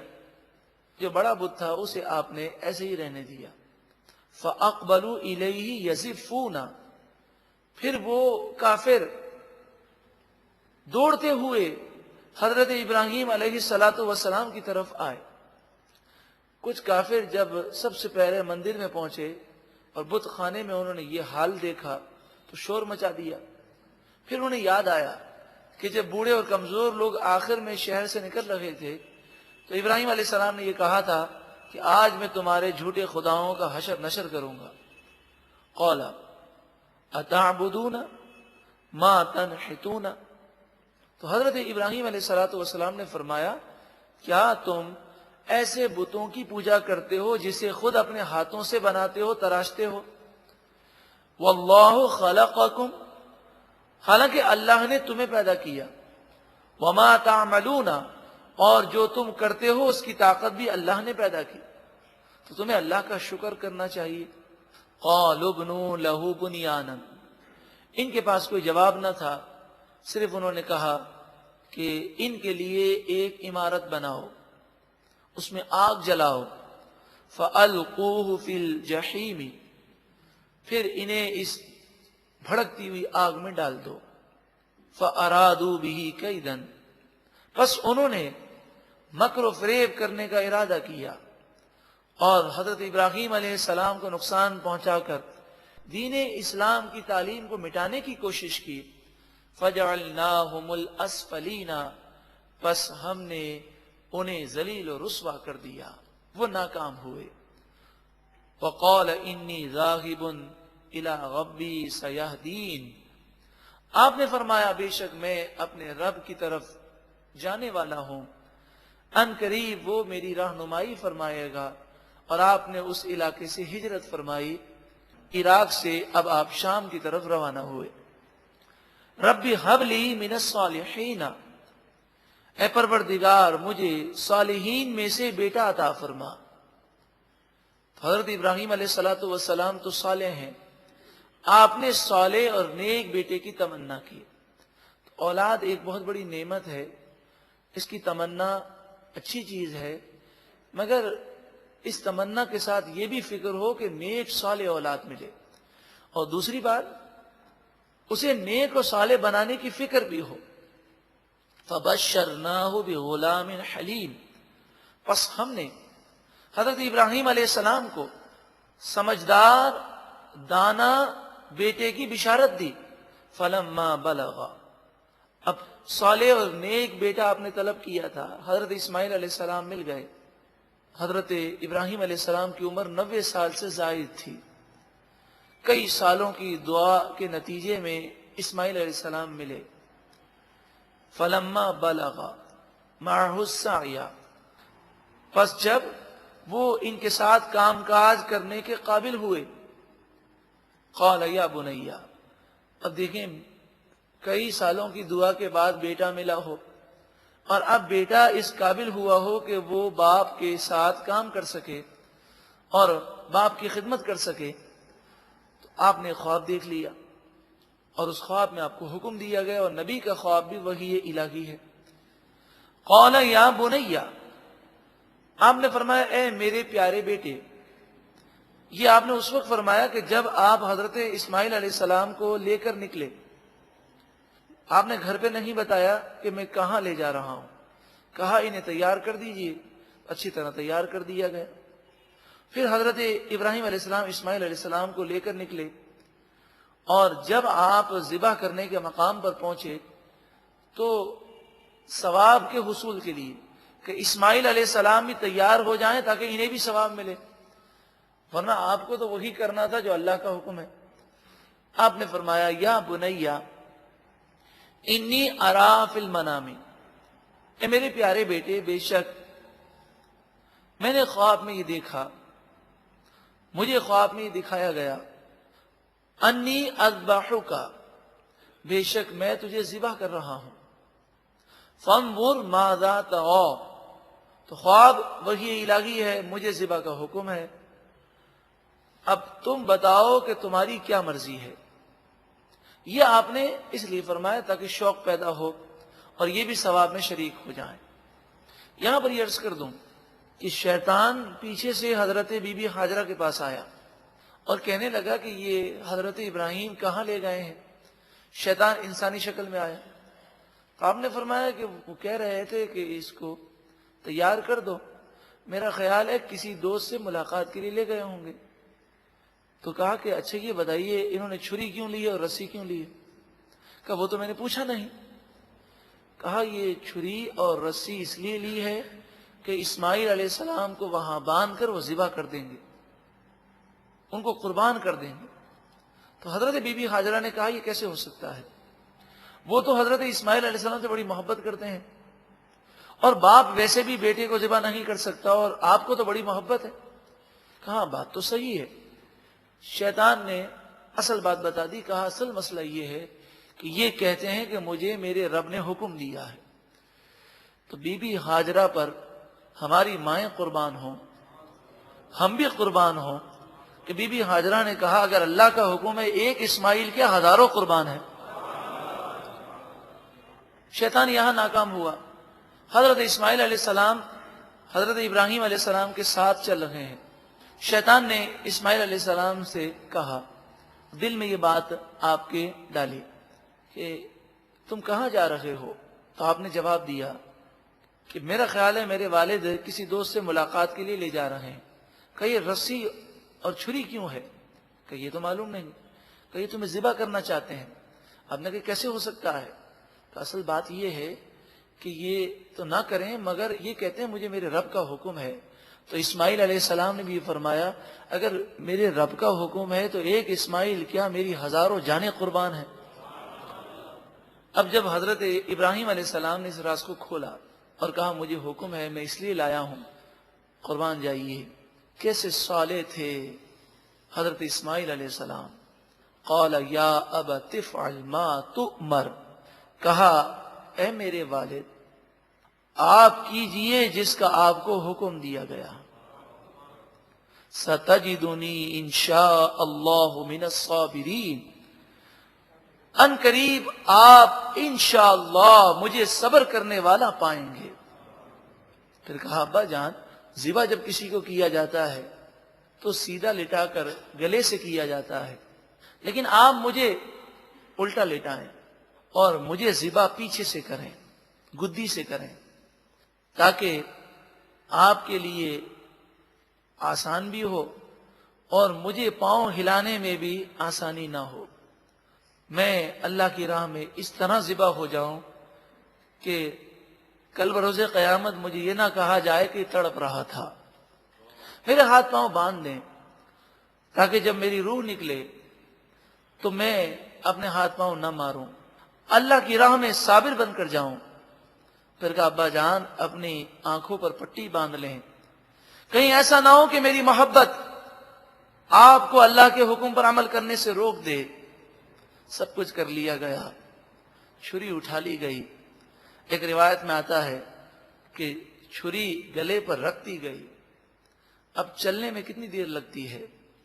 حضرت جبریل امین کو حکم ہوا، آپ سدرۃ المنتہا پر تھے، وہاں سے جنت میں گئے، جنتی مینڈا یا دمبا لیا، زمین پر آئے اور چھری کے چلنے سے پہلے اسماعیل علیہ السلام کو ہٹا کر اس جگہ پر دمبا رکھ دیا۔ اب بتائیے چھری رکھ دی جائے اور وہ چلائی جائے تو کتنی دیر لگتی ہے؟ اس سے اب اندازہ لگائیے کہ اللہ تعالیٰ نے حضرت جبریل امین کو کیا طاقت عطا فرمائی۔ اسماعیل علیہ السلام کے گلے پر چھری پھیرنے کے لیے حضرت ابراہیم علیہ السلام نے چھری چلائی۔ آپ نے تو اپنی آنکھوں پر پٹی باندھی ہے، آپ نے تو ذبح کر دیا، جو آپ کو اللہ کا حکم تھا وہ تو آپ کر چکے، خون بہ رہا ہے، آپ سجدے میں گر گئے اور کہے پروردگار تو میری اس قربانی کو قبول فرما۔ فلما اسلما، پس جب دونوں نے اپنے چہرے کو جھکا دیا ہماری بارگاہ میں، وَتَلَّهُ، وہ وقت بھی بڑا عجیب تھا، زمین رو رہی تھی، آسمان رو رہا تھا، فرشتے گریہ ازاری کر رہے تھے۔ وَتَلَّهُ لِلْجَبِينِ، جب حضرت ابراہیم علیہ السلام نے اسماعیل علیہ السلام کو پیشانی کے بل الٹا لٹا دیا، وَنَادَيْنَاهُ أَن يَا إِبْرَاهِيمُ، اور ہم نے ندا دی اے ابراہیم، قد صدقت الرؤیا، بے شک تو نے اپنے خواب کو سچا کر دکھایا، تجھے جو حکم تھا تو نے کر لیا۔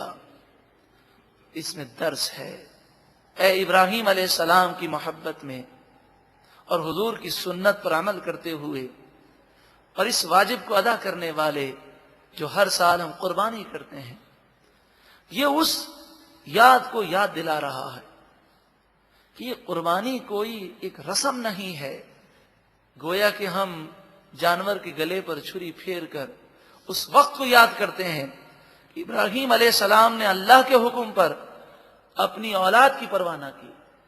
آج ہم دعویٰ تو یہ کرتے ہیں کہ میرا سب کچھ آپ پر قربان ہے یا رسول اللہ، ہم دعویٰ تو یہ کرتے ہیں ہمیں اللہ سے محبت ہے، اس کے رسول سے محبت ہے، مگر ہم اللہ اور اس کے رسول کی محبت کی وجہ سے کیا اپنی اولاد، اپنے بیوی بچوں، اپنے والدین، اپنے رشتہ داروں کا کہنا ماننے سے بچ سکتے ہیں؟ اگر وہ ہمیں جہنم کی طرف لے جانے لگیں اور حرام اور گناہ کا ہمیں حکم دیں اور ہم سے مطالبہ کریں تو کیا ہم اللہ کی خاطر ان کے یہ ناجائز مطالبات ٹھکرا سکتے ہیں؟ اِنَّا كَذَلِكَ نَجْزِي الْمُحْسِنِينَ، بے شک اسی طرح ہم نیکوکاروں کو صلہ عطا فرماتے ہیں۔ إِنَّ هَذَا لَهُوَ الْبَلَاءُ الْمُبِينُ، یہ کہنا اور سننا آسان ہے۔ روایت میں آتا ہے کہ اگر حضرت ابراہیم علیہ السلام یہ کام کر لیتے اور اسماعیل علیہ السلام ذبح ہو جاتے، پھر ہر شخص کو اپنا ایک بیٹا اللہ کی راہ میں قربان کرنا پڑتا۔ ہم جانور ذبح کرتے ہوئے اتنے نخرے کرتے ہیں، اتنا دکھلاوا، اتنی ریاکاری، اور اللہ کی راہ میں زکوٰۃ دینے میں ہمارا دل ہل جاتا ہے۔ خوش دلی سے کئی لوگ زکوٰۃ ادا نہیں کرتے تو اپنے بیٹے کو اللہ کی راہ میں ذبح کیسے کرتے؟ ان ھذا لہو البلاء المبین، بے شک یہ ضرور کھلی آزمائش تھی، بہت بڑا امتحان تھا جس میں حضرت ابراہیم علیہ السلام کامیاب رہے۔ وَفَدَيْنَاهُ بِذِبْحٍ عَظِيمٍ، اور ہم نے اسماعیل علیہ السلام کا فدیہ ادا کیا ایک عظیم ذبیحہ کے ذریعے، یعنی ابراہیم علیہ السلام کے بدلے میں وہ مینڈا یا دمبا ذبح کیا گیا۔ وَتَرَكْنَا عَلَيْهِ فِي الْآخِرِينَ، اور ہم نے ابراہیم علیہ السلام کا ذکر بعد میں آنے والوں میں باقی رکھا۔ سلام علی ابراہیم، ابراہیم پر سلام ہو۔ کذالک نجزی المحسنین، اسی طرح ہم نیکوکاروں کو صلہ دیتے ہیں۔ انہ من عبادنا المؤمنین، بے شک وہ ہمارے مومن بندوں میں سے تھے۔ وبشرناہ، انبیاء اولیاء اللہ کے نیک بندے ہیں، انہوں نے زندگی اللہ کے فرمان کے مطابق گزاری، ان کا ایک ایک قدم صراط مستقیم پر ہوتا، ہر قدم اللہ کے حکم کے مطابق ہوتا۔ وَبَشَّرْنَاهُ بِإِسْحَاقَ نَبِيًّا مِّنَ الصَّالِحِينَ، اور ہم نے حضرت ابراہیم علیہ السلام کو اسحاق علیہ السلام کی بشارت دی جو صالح نبی ہیں، جو مقرب نبی ہیں۔ وَبَارَكْنَا عَلَيْهِ، اور ہم نے حضرت ابراہیم علیہ السلام پر برکتیں رکھیں۔ وَعَلَىٰ اسحاق، اور اسحاق علیہ السلام پر برکتوں کا نزول کیا۔ وَمِن ذُرِّيَّتِهِمَا مُحْسِنٌ وَظَالِمٌ لِّنَفْسِهِ مُبِينٌ، اور ان دونوں کی اولاد میں سے، یعنی ابراہیم، اسماعیل اور اسحاق علیہ السلام، ان سب کی اولاد سے کچھ لوگ نیکوکار ہیں، محسن ہیں، اللہ کی عبادت کرنے والے ہیں، اور کچھ لوگ کھلا اپنی جان پر ظلم کرنے والے ہیں، گناہگار بھی ہیں، نیکوکار بھی ہیں۔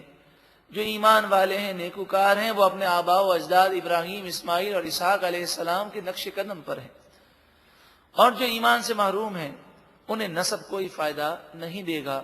اللہ رب العالمین ہمیں بھی اپنی جان، اپنا مال، اپنی اولاد، اپنے رشتہ دار، اپنا کاروبار، سب کچھ اسلام کی خاطر صرف کرنے کی توفیق عطا فرمائے۔ ہمارا اٹھنا، بیٹھنا، چلنا پھرنا اسلام کے لیے ہو۔ اے کریم پروردگار، ہمیں ایسا جذبہ عطا فرما، ہمارے ظاہر اور باطن کو قرآن کے نور سے منور فرما۔ اے پروردگار، بی بی ہاجرہ کے جذبے کا صدقہ ہماری ماؤں اور بہنوں کو اسلام سے محبت عطا فرما۔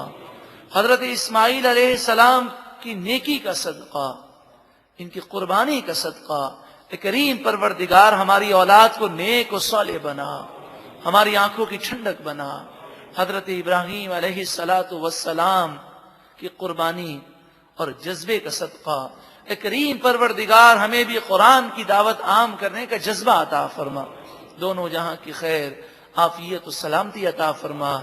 آج تک جتنی دلی جائز تمنائیں، دعائیں اور آرزویں کی ہیں، آئندہ کریں گے، ان میں سے جو ہمارے حق میں بہتر ہو سب قبول و منظور فرما۔ سورہ صافات کی آیت نمبر 114 سے ہمارے درس کا آغاز ہوگا۔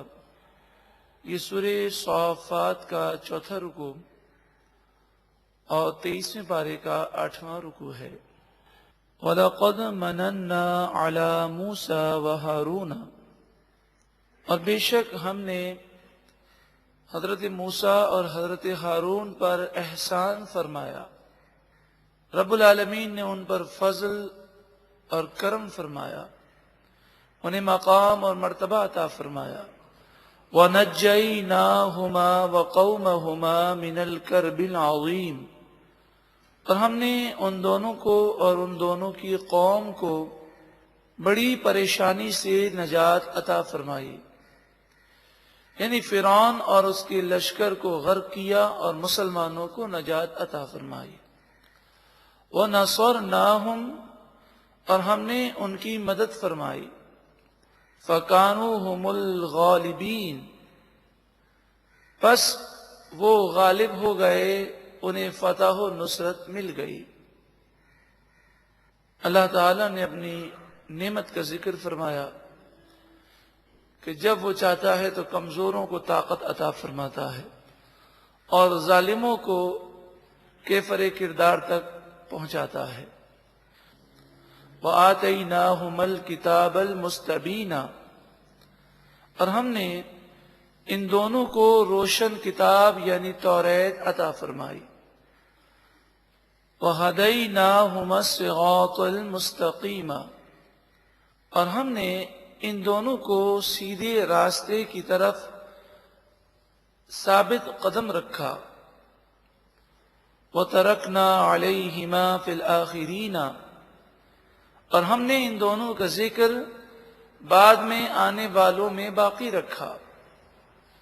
سلام علی موسیٰ و ہارون، موسیٰ اور حضرت ہارون علیہ السلام پر سلام ہو۔ انا کذالک نجزی المحسنین، بے شک اسی طرح ہم نیکی کرنے والوں کو صلہ دیتے ہیں۔ انہما من عبادنا المؤمنین، بے شک وہ دونوں ہمارے مومن بندوں میں سے تھے، ہم پر ایمان لانے والے اور ہمارے فرما بردار تھے۔ حضرت موسیٰ اور حضرت ہارون علیہ السلام کا ذکر کر کے یہ نصیحت بھی ہے کہ انہوں نے طاقت کو نہ دیکھا، اقتدار سے متاثر نہ ہوئے، اور لوگوں کی اکثریت کو جب دیکھا وہ گناہوں میں پڑے ہیں تو اس سے وہ متاثر نہ ہوئے۔ انہوں نے وہ زندگی ایسی گزاری جو زندگی اللہ تعالیٰ کو پسند ہے۔ مومن کو بھی چاہیے کہ وہ یہ نہ دیکھے کہ دنیا کے لوگ کیا کر رہے ہیں، بلکہ وہ یہ دیکھے کہ اللہ اور اس کے رسول کا حکم کیا ہے۔ وَإِنَّ إِلْيَاسَ لَمِنَ الْمُرْسَلِينَ، اور بے شک حضرت الیاس علیہ السلام ضرور رسولوں میں سے ہیں۔ اذ قال لقومه الا تتقون، جب آپ نے اپنی قوم سے فرمایا کیا تم اللہ سے نہیں ڈرتے؟ اتدعون بعلا، کیا تم بعل بت کو پوجتے ہو، خدا سمجھتے ہو؟ حضرت الیاس علیہ السلام کی قوم نے ایک مقام تھا جس کا نام تھا بالا بک، اور یہ لبنان کے علاقے میں غالباً آج بھی یہ شہر موجود ہے۔ اب بالا بک جس علاقے کا نام ہے، اسی علاقے کے قریب جب یہ قرآن پاک کا نزول ہوا تو وہاں پر حضرت الیاس علیہ السلام کہ اس قوم کے کھنڈرات موجود تھے جن پر اللہ کا عذاب آیا۔ یہ ایک بہت بڑا بت ان لوگوں نے بنایا تھا۔ اس قوم نے اتنا بڑا بت بنایا کہ جس کو مفسرین نے کہا کہ وہ 40 ہاتھ تک اونچا تھا، یعنی تقریباً 20 گز، اور وہ سونے کا بت بنا ہوا تھا۔ اس کے انہوں نے 4 منہ بنائے تھے، اور جو بت خانہ تھا، مندر تھا، اس میں 400 خدام اس بت خانے میں موجود رہتے تھے، اور یہ قوم اس بت کی بہت تعظیم کرتی، اس کی پوجا کرتی، اسے خدا سمجھتی۔ آپ نے فرمایا اتدعون بعلا، کیا تم اس بعل بت کو پوجتے ہو، اسے خدا سمجھتے ہو؟ وتذرون احسن الخالقین، اور تم اس رب کو چھوڑ دیتے ہو، اس کی عبادت نہیں کرتے جو احسن الخالقین ہے، سب سے بہتر پیدا فرمانے والا ہے۔ اللہ ربکم، وہ اللہ ہے جو تمہارا رب ہے۔ وَرَبَّ آبَائِكُمُ الْأَوَّلِينَ، اور تمہارے پہلے آباء و اجداد کا بھی رب ہے۔ فَكَذَّبُوهُ، پس ان لوگوں نے حضرت الیاس علیہ السلام کو جھٹلا دیا۔ فَإِنَّهُمْ لَمُحْضَرُونَ، پس بے شک وہ ضرور مجرم بنا کر حاضر کیے جائیں گے، اور کل بروز قیامت وہ جہنم میں جائیں گے جھٹلانے والے۔ اس میں نصیحت ہے ہر اس شخص کو کہ جو دین کی باتیں پھیلاتا ہے تو ذہنی طور پر تیار رہے کہ لوگوں کی اکثریت اچھی باتوں کو جھٹلانے والی ہے، تو ہم کسی کے جھٹلانے سے پریشان نہ ہوں، ہمارے حوصلے پست نہ ہوں۔ اللہ رب العالمین کی رضا کے لیے ہم قرآن کی دعوت عام کرتے رہیں۔ الا عباد اللہ المخلصین، ہاں اللہ کے مخلص بندے، اللہ کے وہ بندے جنہیں اللہ نے منتخب فرما لیا، وہ انبیاء اور رسولوں کی تکذیب نہیں کرتے، کیسے بھی حالات ہوں وہ گناہوں کی طرف نہیں جاتے۔ وَتَرَكْنَا عَلَيْهِ فِي الْآخِرِينَ، اور ہم نے باقی رکھا حضرت الیاس علیہ السلام کا ذکر بعد میں آنے والوں میں، آج بھی ہم ان کا ذکر کر رہے ہیں۔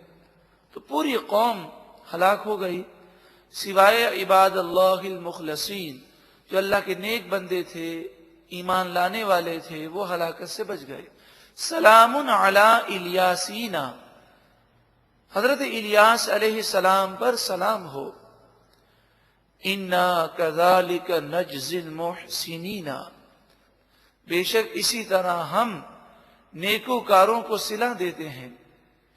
انہ من عبادنا المؤمنین، بے شک حضرت الیاس علیہ السلام ہمارے مومن بندوں میں سے تھے، نیکوکار ہیں، اللہ کے مقبول بندے ہیں، نبی ہیں۔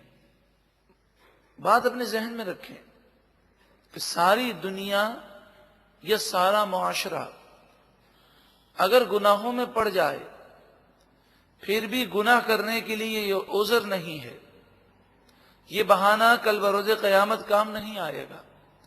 ہمیں اپنی قبر کی فکر کرنی ہے، یہ نہیں دیکھنا کہ دنیا کہاں جا رہی ہے، ہمیں یہ دیکھنا ہے کہ شریعت کا حکم کیا ہے۔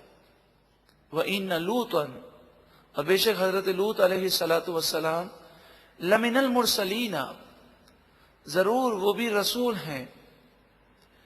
اذ نجیناہ وأہلہ اجمعین، جب ہم نے حضرت لوط علیہ السلام کو اور ان کے گھر والوں کو تمام کو ہم نے نجات دی۔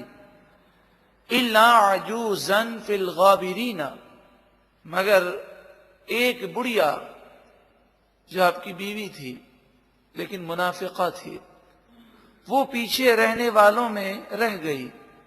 یہاں دو نصیحتیں ذہن میں رکھیں۔ ایک تو یہ کہ کوئی اگر کسی کے گھر میں رہتا ہو لیکن اگر اس کے اعمال اور اس کا عقیدہ اس کے مطابق نہیں، یعنی اگر ایمان نہیں ہے تو رشتہ داری کل بروز قیامت کام نہیں آئے گی۔ سب سے اہم چیز ایمان ہے۔ دوسری بات کہ حضرت لوط علیہ السلام کا ذکر بار بار کیا گیا۔ زمانے جاہلیت میں بے حیائی عام تھی، اس بات کو بار بار بے حیائی کے خاتمے کے لیے فرمایا گیا۔ آج بھی بے حیائی عام کرنے کی کوشش کی جا رہی ہے۔ اللہ تعالیٰ مسلمانوں کو بے حیائی سے محفوظ فرمائے۔ ثم پھر دمرنا الآخرین، جن مسلمانوں کو نجات دی انہیں نجات دی، اور باقی جتنے تھے سب کو ہم نے ہلاک کر دیا، یعنی کافروں کو۔ وَإِنَّكُمْ، اور اے کفار مکہ، اور بے شک تم لَتَمُرُّونَ عَلَيْهِمْ مُصْبِحِينَ وَبِاللَّيْلِ، تم حضرت لوط علیہ السلام کی وہ قوم کہ جو تباہ ہو چکی، ان کے خندرات کے قریب سے صبح اور رات کو نکلتے ہو، اور تم جانتے ہو یہ وہ مقام ہے جہاں پر اللہ کا غضب نازل ہوا۔ افلا تعقلون، کیا تم عقل نہیں رکھتے، سمجھ نہیں رکھتے اور سوچتے نہیں کہ رب العالمین تمہیں بھی ہلاک کرنے پر قادر ہے۔ حضرت لوط علیہ السلام کی قوم کی وہ بستی جس کے خندرات کے قریب سے عرب کے لوگ گزرتے، اس کا نام سدون مفسرین نے بیان کیا۔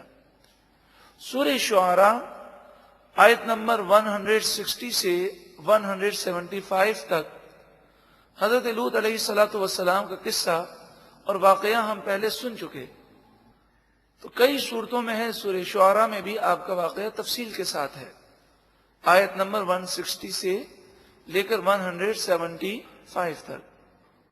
وَإِنَّ يُونُسَ لَمِنَ الْمُرْسَلِينَ، اللہ کے نیک بندوں کا ذکر ہے، کیسے بھی حالات ہوں وہ اللہ کے دین پر چلتے ہیں، اور بے شک حضرت یونس علیہ السلام ضرور رسول ہیں۔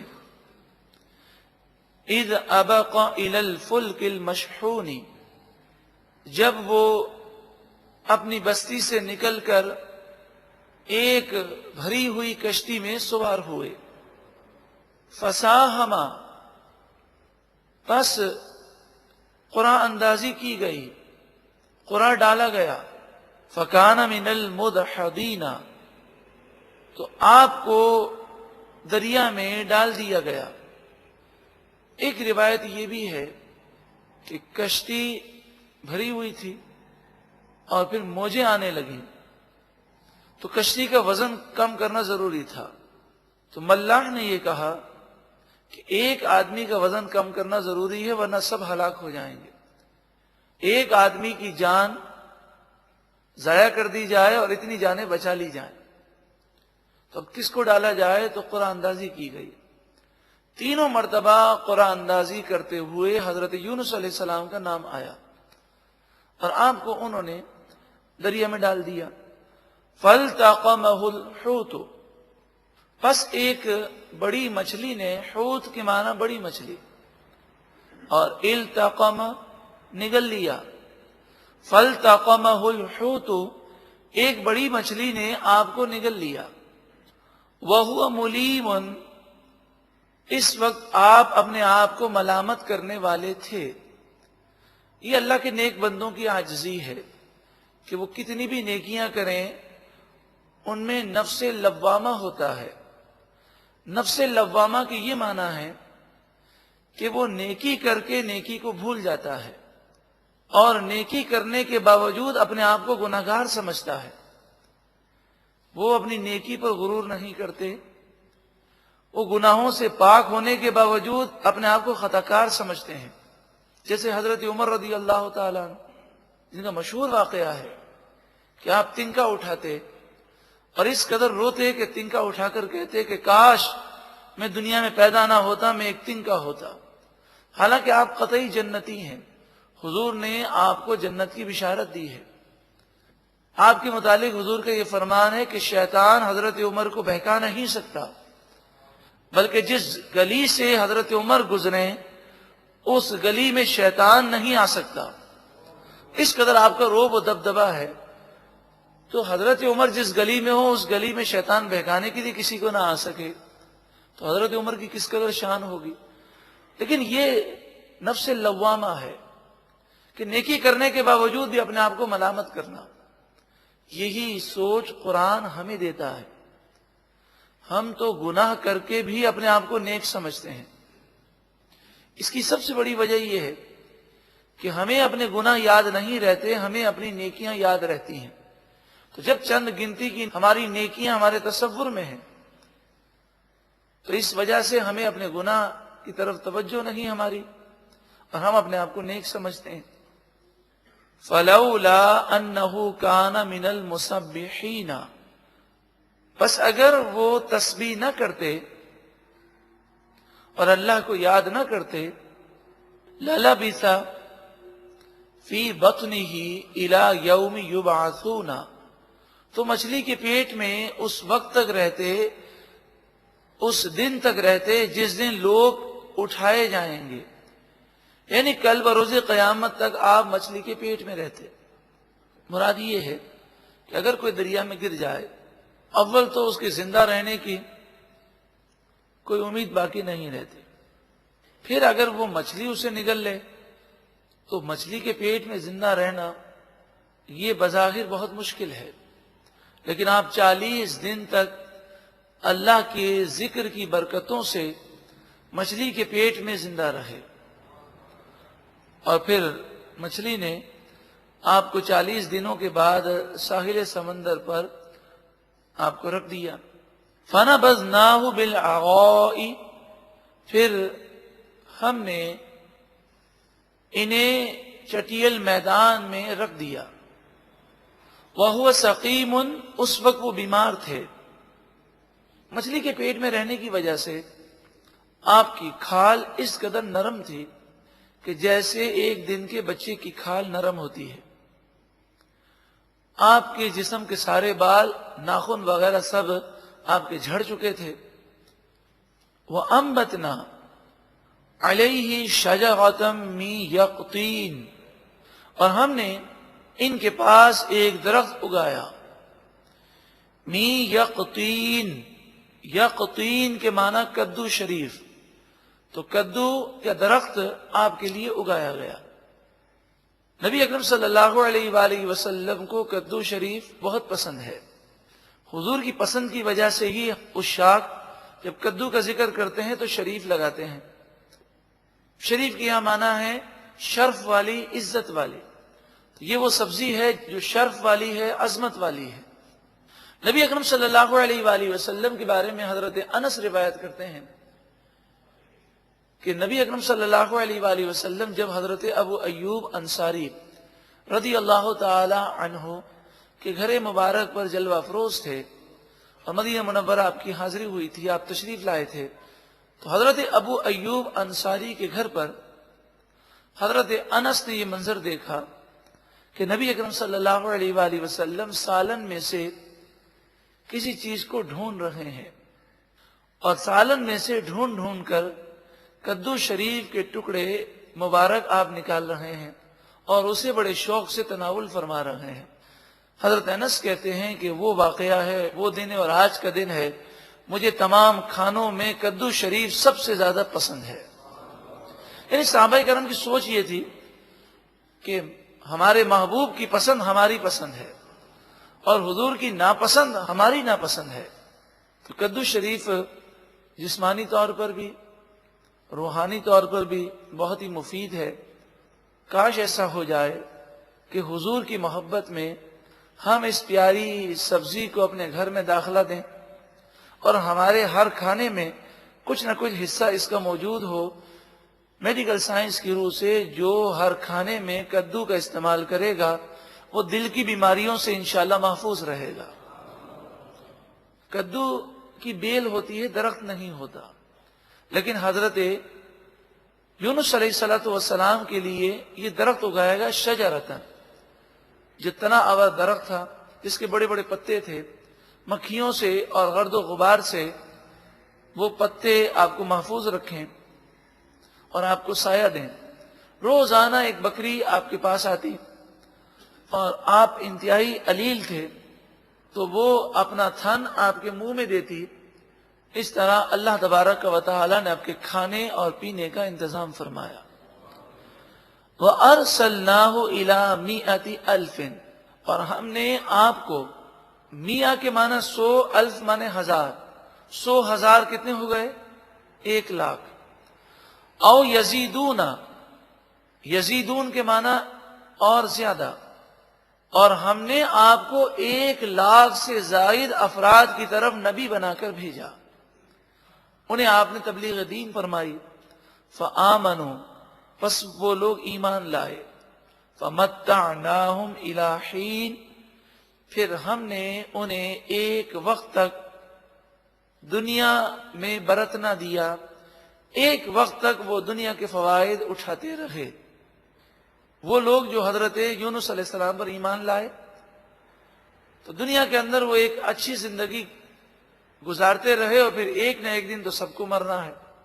یقیناً نیک اعمال کرنا اور پاکیزہ زندگی گزارنا یہ بہت بڑی سعادت ہے. فاستفتہم، پھر ان سے پوچھو، لربک البنات، کیا تمہارے رب کے لیے بیٹیاں ہیں؟ وَلَهُمُ الْبَنُونَ، اور ان کے لیے بیٹے ہیں.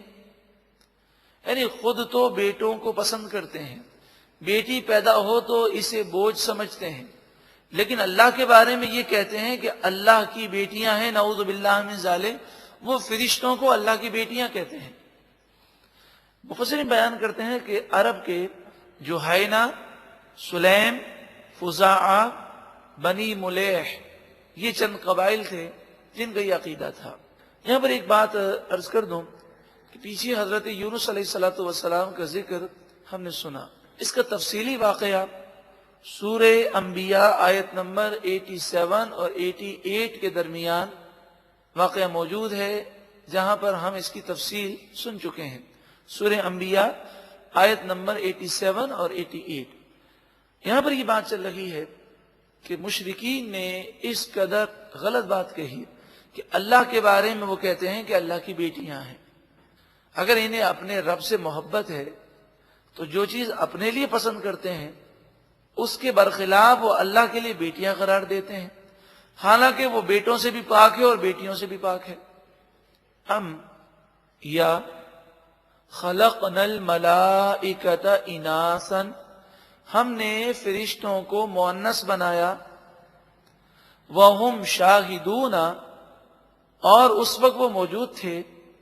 سمجھانے کے لیے اس طرح سوال کیا گیا، کیا جب اللہ تعالیٰ فرشتوں کو بنا رہا تھا تو تم اس وقت کیا موجود تھے؟ الا، خبردار، سن لو، انہم من افکہم لیقولون، بے شک یہ من گھڑت باتیں ہیں جو وہ کہتے ہیں، اپنی طرف سے انہوں نے یہ باتیں گڑ لی ہیں۔ ولد اللہ، وہ کہتے ہیں اللہ کی اولاد ہے۔ وَإِنَّهُمْ لَكَاذِبُونَ، اور بے شک یہ سب جھوٹ بولتے ہیں۔ أَصْطَفَى الْبَنَاتِ عَلَى الْبَنِينَ، اول تو اللہ تعالیٰ کی اولاد نہیں، اور پھر انہیں سمجھانے کے لیے بتایا جا رہا ہے تو تم نے اپنے لیے تو بیٹے پسند کیے اور میرے لیے یہ گمان کیا کہ میں نے بیٹیوں کو اپنی اولاد بنایا۔ اصطفى البنات علی البنین، کیا اس نے بیٹیاں پسند کی بیٹے چھوڑ کر بیٹوں کے مقابلے میں؟ ایسی کوئی بات نہیں، میں بیٹوں سے بھی پاک ہوں اور بیٹیوں سے بھی پاک ہوں۔ ما لکم کیف تحکمون، تمہیں کیا ہو گیا ہے، تم کیسی باتیں کرتے ہو اور کیسے فیصلے سناتے ہو؟ افلا تذکرون، کیا تم نصیحت حاصل نہیں کرتے؟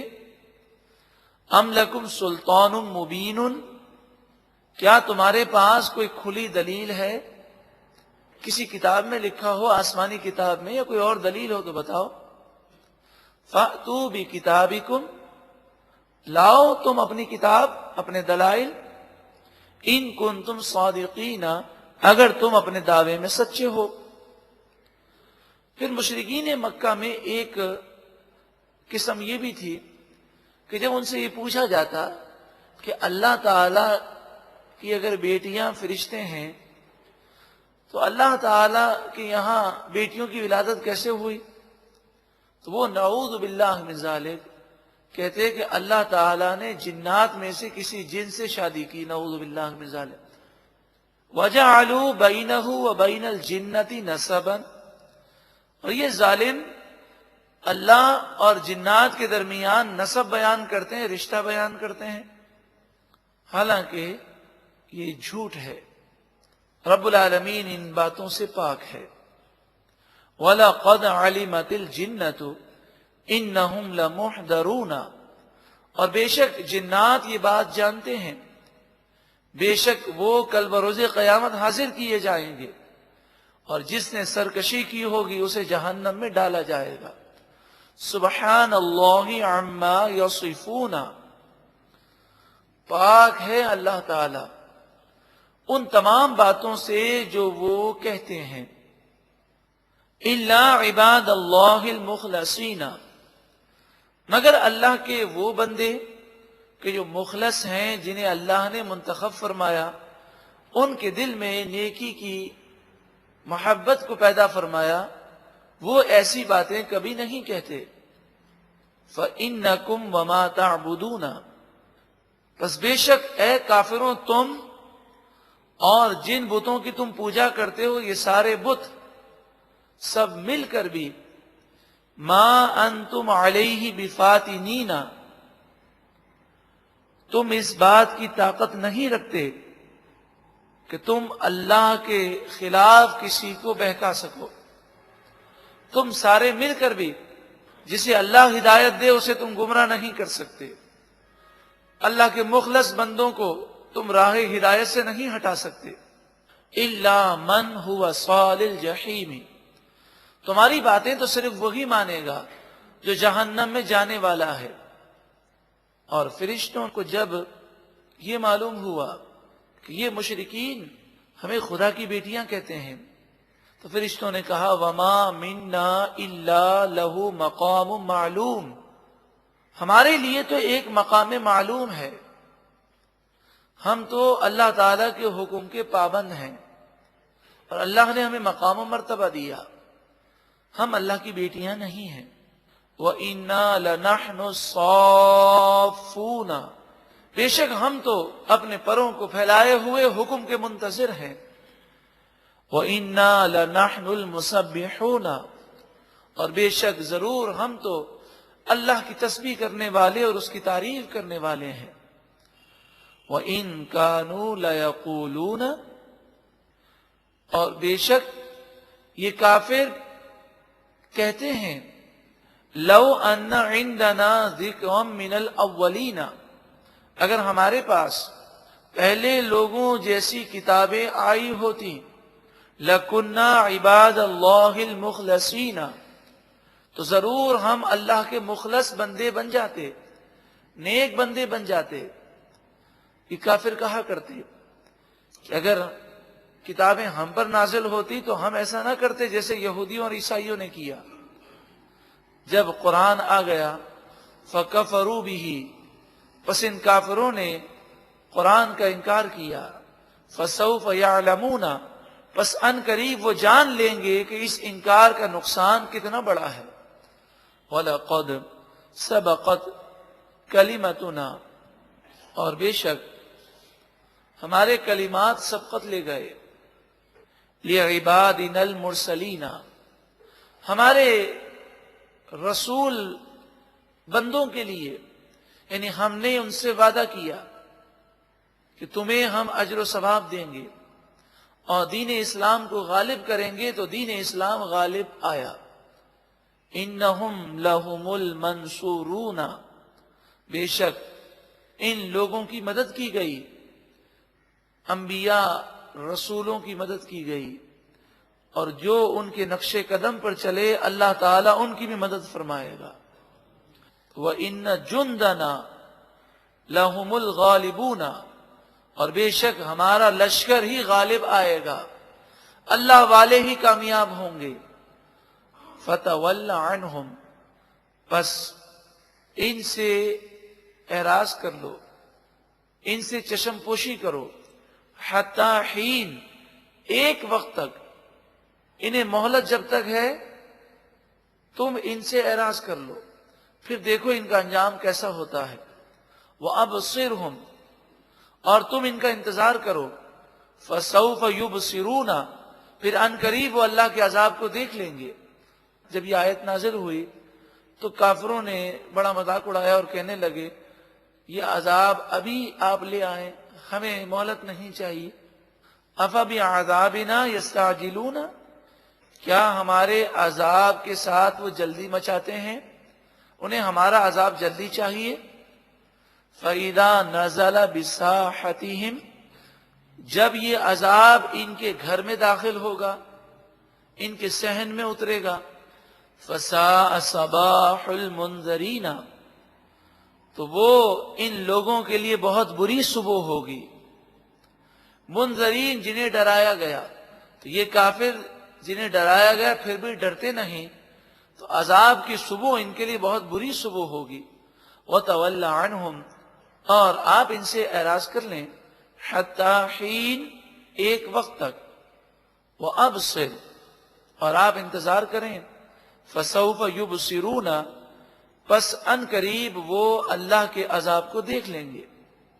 سبحان ربک، آپ کے رب کے لیے پاکی ہے، آپ کا رب پاک ہے. رب العزتی، وہ رب جو عزت دینے والا رب ہے. عما یصفون، ان تمام باتوں سے اللہ رب العالمین پاک ہے جو کافر کہتے ہیں. وسلام علی المرسلین، اور رسولوں پر سلام ہو، والحمد للہ رب العالمین، اور تمام خوبیاں اللہ رب العالمین کے لیے ہیں۔ یہ 3 آیتیں جو آخری آیتیں ہیں سورہ صافات کی، نبی اکرم صلی اللہ علیہ وآلہ وسلم نے تعلیم فرمائی کہ ہر نماز کے بعد ان 3 آیتوں کو 3 مرتبہ پڑھا جائے۔ گویا اس پڑھنے والے نے اجر کا بہت بڑا پیمانہ بھر لیا، اتنا اسے اجر دیا جائے گا۔ اللہ تعالیٰ اس سورہ مبارکہ کی ساری برکتیں ہم سب کو عطا فرمائے، اور اس سورہ مبارکہ میں جو درس دیا گیا کہ نیک لوگوں پر مشکلات آئیں، ان پر کٹھن دور آئے، ان پر حکمرانوں نے اور اقتدار رکھنے والوں نے، مالداروں نے، سرداروں نے ظلم کیا، مگر ہر حال میں وہ نیکی پر قائم رہے۔ انہوں نے دنیا کی اکثریت کو نہ دیکھا کہ اکثریت گناہ کر رہی ہے، بلکہ انہوں نے یہ دیکھا کہ اللہ کا حکم کیا ہے، شریعت کیا کہتی ہے۔ انہوں نے دنیاوی نقصان کی پرواہ نہ کی، بلکہ اللہ کو راضی کر لیا۔ دنیا میں بھی وہ کامیاب رہے، آخرت میں بھی وہ کامیاب ہیں۔ اللہ تعالیٰ انہی کے نقشے قدم پر ہمیں چلنے کی توفیق عطا فرمائے۔